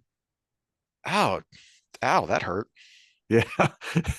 I mean, it does put things in perspective, but at the same time, it still does slog out. Like you said, this is not the time or place for all those little detail-oriented things that basically take a whole chapter to describe the street. Yeah. Well, last thought here. I do love the way Jordan ends the book in the epilogue here with this massive dun dun dun of Bashir coming into Rand and telling him it's done. We've made the arrangements. The Sanshin are amenable, crazy as loons, but amenable. They require a meeting with you in person, though. With this Lady Suroth, Bashir shook his head. Apparently, a member of their royal family has arrived. Suroth wants you to meet someone called the Daughter of the Nine Moons. Thunder rolled again for distant lightning. Because we know, wait, that's not possible. It's not possible at all. Well, unless you just think of the timelines, But yeah. So okay, so we're going to spoilers now. Yeah. On to spoilers.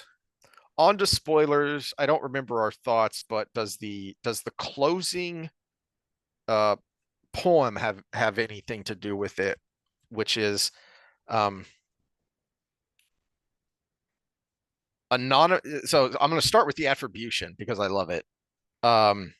Anonymous fragment of a poem believed written near the end of the previous age, known by some as the Third Age, sometimes attributed to the Dragon Reborn. And I think that's Jordan telling us Rand wrote these words, and that's pretty deep. Which we rode on the winds of the rising storm. We ran to the sounds of thunder.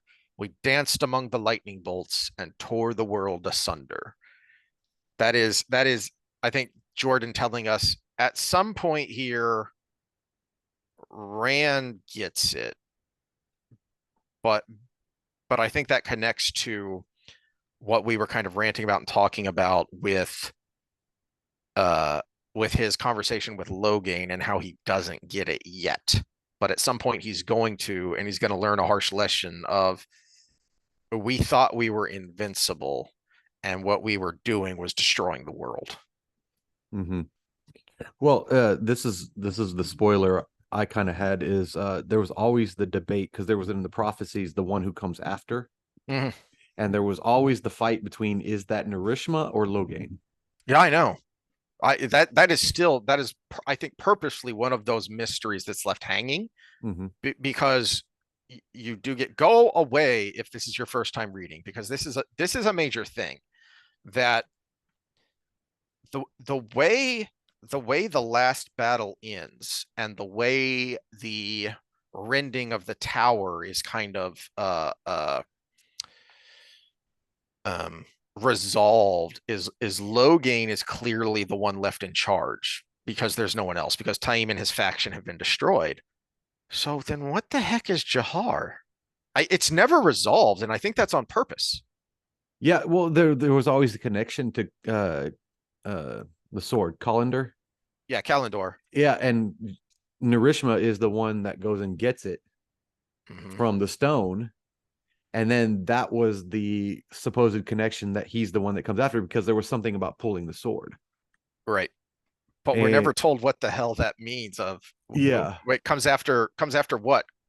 Rand? Why? What? You yeah, know, because all he does is hand it to him and he blows everything up in freaking and we Ilion. see that he's strong and he is kind of prominent. I mean, he figures prominently into one of the biggest things that happens in all of history in this age, which is the cleansing. He's a significant part of that. But to your point, Logain's a bigger part of the Black Tower and the Shaman. So what's Jahar? Yeah, but also what we got from this book is Jahar is like a son, and his development is really parallel to Rand's development. Hmm. So Rand is in this nihilistic state at this point, and Jahar is also in the nihilistic state. They point it out in this book, Huh. and I'm curious to look forward to see if we see signs of him And maybe becoming there's something I different. missed in the last three books. Yeah, or Um, Sanderson forgot to put it in there.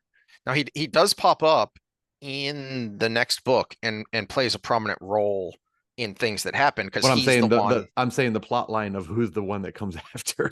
So I'd kind of forgotten about this when I say that Logain figures more prominently, but he does have a big thing that he does, which is going before the little hall and telling Mm-hmm. them that the taint has been cleansed. And then telling them about Halima because he feels male channeling. Um, and he tells them about Halima. That's a big deal. Um, and uh, it's a big deal that the way he stands up to the hall, even kind of stepping out of line as far as his position as a warder goes, that Maris has to kind of call him back, you know, chastise him in public. Um, but he stands up, so there is a hint there of what he could be and maybe one day will be as far as his as far as a confident person who can one day assume a leadership position. But it is curious, what does that actually mean as he who follows after?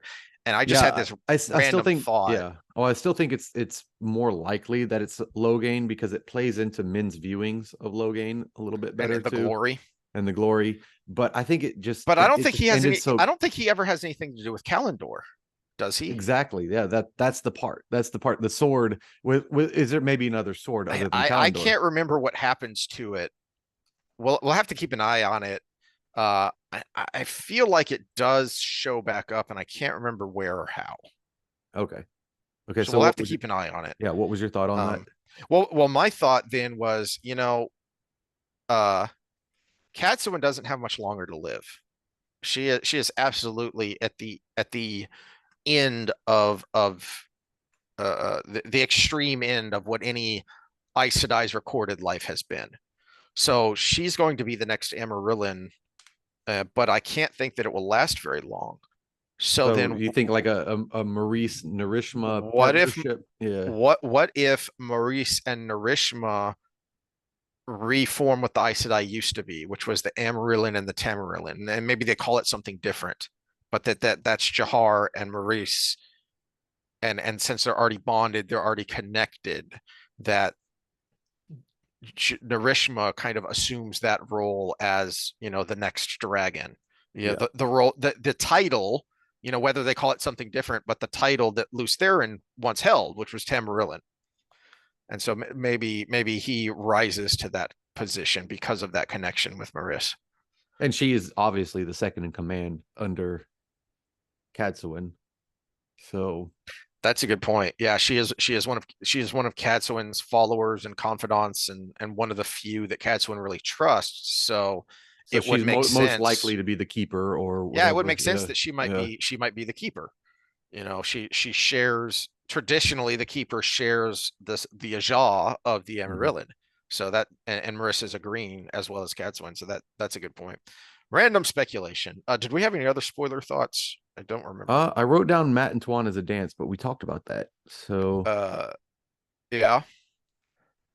Um. it gets Oh, clunky. And I think this is a Sanderson fumble, is what it is, because you kind of get Yes. that dance for a while, and then all of a sudden Matt is her When they lackey. finally come back Yeah. together, they separate at the end of Knife of Dreams, and it's a great moment. And it's to me it was so bittersweet because it was one of the last things Jordan wrote, and he wrote it so wonderfully. And you have this great character moment, you know, it's like this great nerd moment when you see the fires of Gondor lit and Hmm. Aragorn comes running in and you're raising your fist as a nerd and going hell yeah. Um, or when the Rohirrim show up on the fields of Pelennor, and to me it's that kind of moment of triumphal awesomeness, but then bittersweet because it's I think Matt's chapter is the end of Knife of Dreams, but we'll get there when we get there. So there was a bittersweet moment to it. But speaking of dropping the ball, well, to your point, so they're separated for a while, and then Matt goes back to Ibudar, and that reuniting with Tuan is very awkward, Hmm. and it's not very satisfying. And then when he Uh, shows up in the last battle, it's I don't know. It's just like we Weird. have to make this happen, so we're gonna have this. And speaking of dropped balls and letdowns, along with that, a thought that I had, um, which was to the best of my recollection, a thought that I had the first time I read this, which is the the end of each of their stories in this book, which as we said at the beginning, one of the problems with Crossroads, especially coming after Winter's Heart, where stuff happens, important stuff, and one of the most important things happens, and there's a finality to it. He actually does the cleansing, right? And so much of Crossroads is just set up. It's set up for the only, like, I think, final thing there is the end of the book when Egwene gets captured. That okay, that is, but even that is set up because oh geez, what's going to happen next? What's going to happen with her, right? So even that is set up. Um, and my recollection of my thoughts at the end of this book was that, well, at least we're finally going to get the boys back together because every one of their stories ends with Ascension. Hmm. But Perrin is clearly going to make some kind of deal with Ascension. You know, he's not in the same place, but he's clearly going to make some kind of deal. And Rand, at the very end, at the epilogue, he's got a meeting. He's got a parlay with the daughter of the Nine Moons. Matt's courting the daughter of the Nine Moons. Clearly, surely, those storylines are about to merge, and we're finally Hmm. going to get the boys back together. And then it doesn't happen, and it's such a letdown. Yeah, and you almost want like we talk about Abel and Tam as father figures and everything, like something to the extent of Matt coming in and being like, Perrin, rein yourself in, buddy. Yeah. Yeah, you can twist me up at like a pretzel. You've done this when we were kids wrestling around, but Yeah. dude, back down for a second. Let me handle this. I'm the cooler head here. Yes. And that would have been a good moment. Yeah. Much like I don't even remember the context anymore, but we made the point that uh I think it was in the interactions between Rand and Matt, or it may have been Rand and Perrin, or both, that they really needed Nynaeve because she Hmm. was the authority figure. She was kind of the surrogate mom of the whole village, because if she saw you acting up, you were in trouble, and she wouldn't hesitate to administer the punishments. And the boys really, Rand especially, really needed Nynaeve to be there and say, "Stop this. This isn't you. This isn't who you are." Well, and as the boys go, I would have liked to see more of Matt being a unifying force Mm-hmm. because Mm-hmm. he's the can't we all just get along kind of guy of the three of them. And he could have come into the parent situation and been like, hey, Two Rivers guys, haven't seen y'all in a while, you know? Chummy with the boys. Yeah, all the guys from the Two Rivers Yeah, that he and hasn't seen in remember a we have the while. whole plot line with Perrin losing the trust of the Two Rivers guys. Yep, yep. And you could have had Matt come in and be like, oh, by the way, I'm the leader of the band of the Red Hand kind of thing. Help patch that back up. Yeah, Help help. Perrin be who he's supposed to be. Mm-hmm. Yeah. He could And have been like the Band-Aid character, you and know? another thought I've had, I think this was a reread thought after I got married, was thinking Perrin was going to give Matt advice on being married, because that could be the give and take. Perrin needs Matt to help him be remember who he is. But then Perrin could have returned that with Matt's completely lost as, okay, well, now you're married. What? And I don't even, we're technically married and yet we've hardly been together. What am I supposed to do here? What's going on? And that could have been Perrin's reconnection with Matt, and how he Mm-hmm. helps Matt is with, all right, you're the old married man amongst us now. What the hell am I supposed to do here? Yep, pretty much. Yeah, there was a lot of fumbles there, and we'll never know unless we have the notes. But Yeah, yeah. And I think a part of that may be, you almost think it could have been 3 books shorter had that happened. mm, Had we kind of got the gang back together at this point?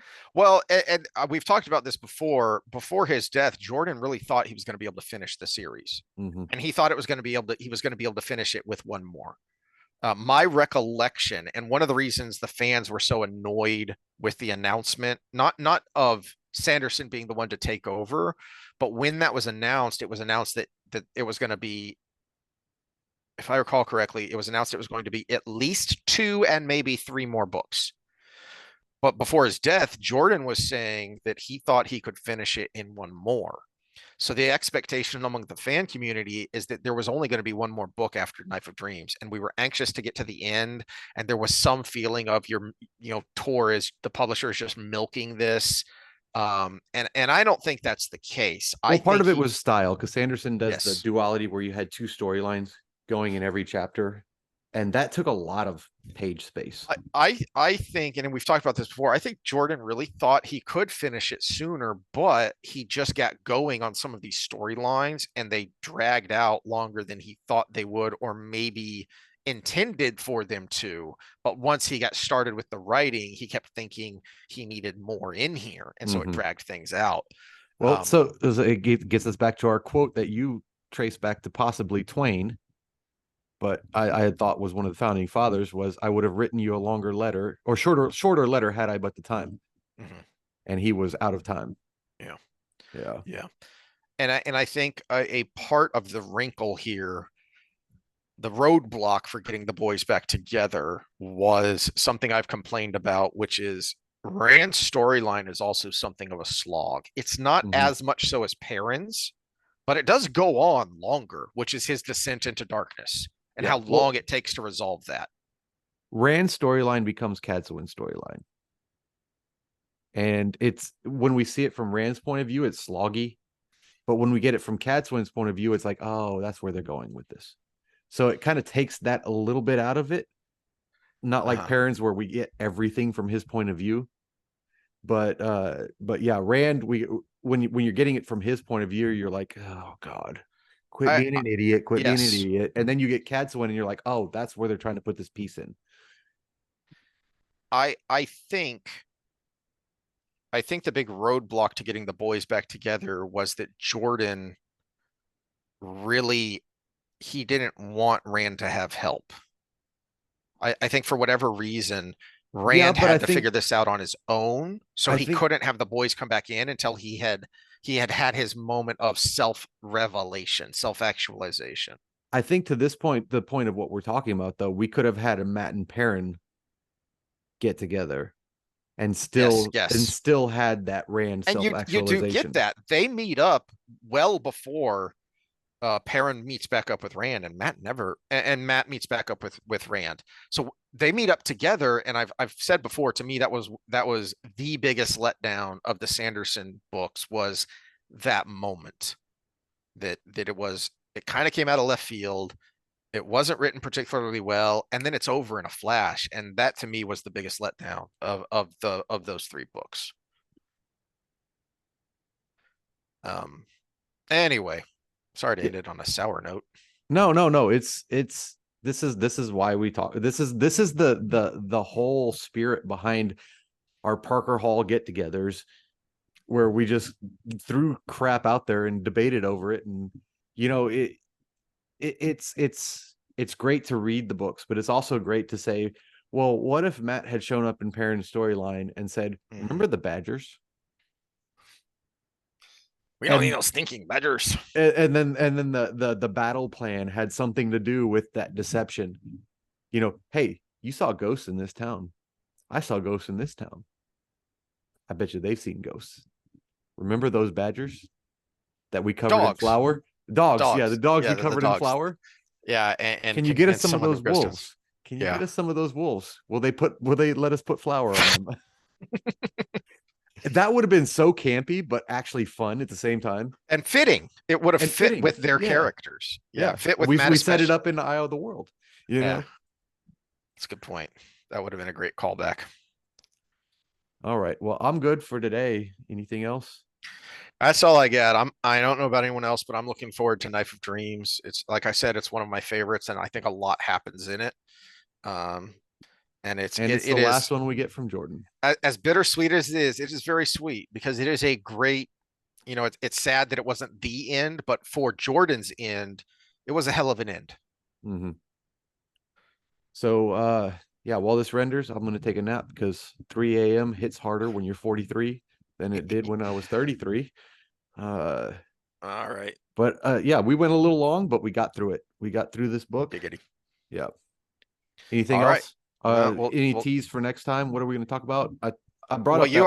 you already teased it Yeah. with the headline there. So we'll talk about that Wednesday. Yeah, I'll try to compile some videos of TikTok girls trying to make guys look bad in the gym and stuff. Yeah. Yeah. Then not next Friday because that's Thanksgiving. Black Friday. Black Friday. Yeah, that's Black Friday, day after Thanksgiving. So we'll probably be busy. If we're not, we'll get it up if we can, but we're old, so who knows? Yeah, Thanksgiving Day I got a good party going, but I think the day after I might be available. All right. Well, then we'll get it up as soon as we can, but bear with us because we're old. All right, see you next time.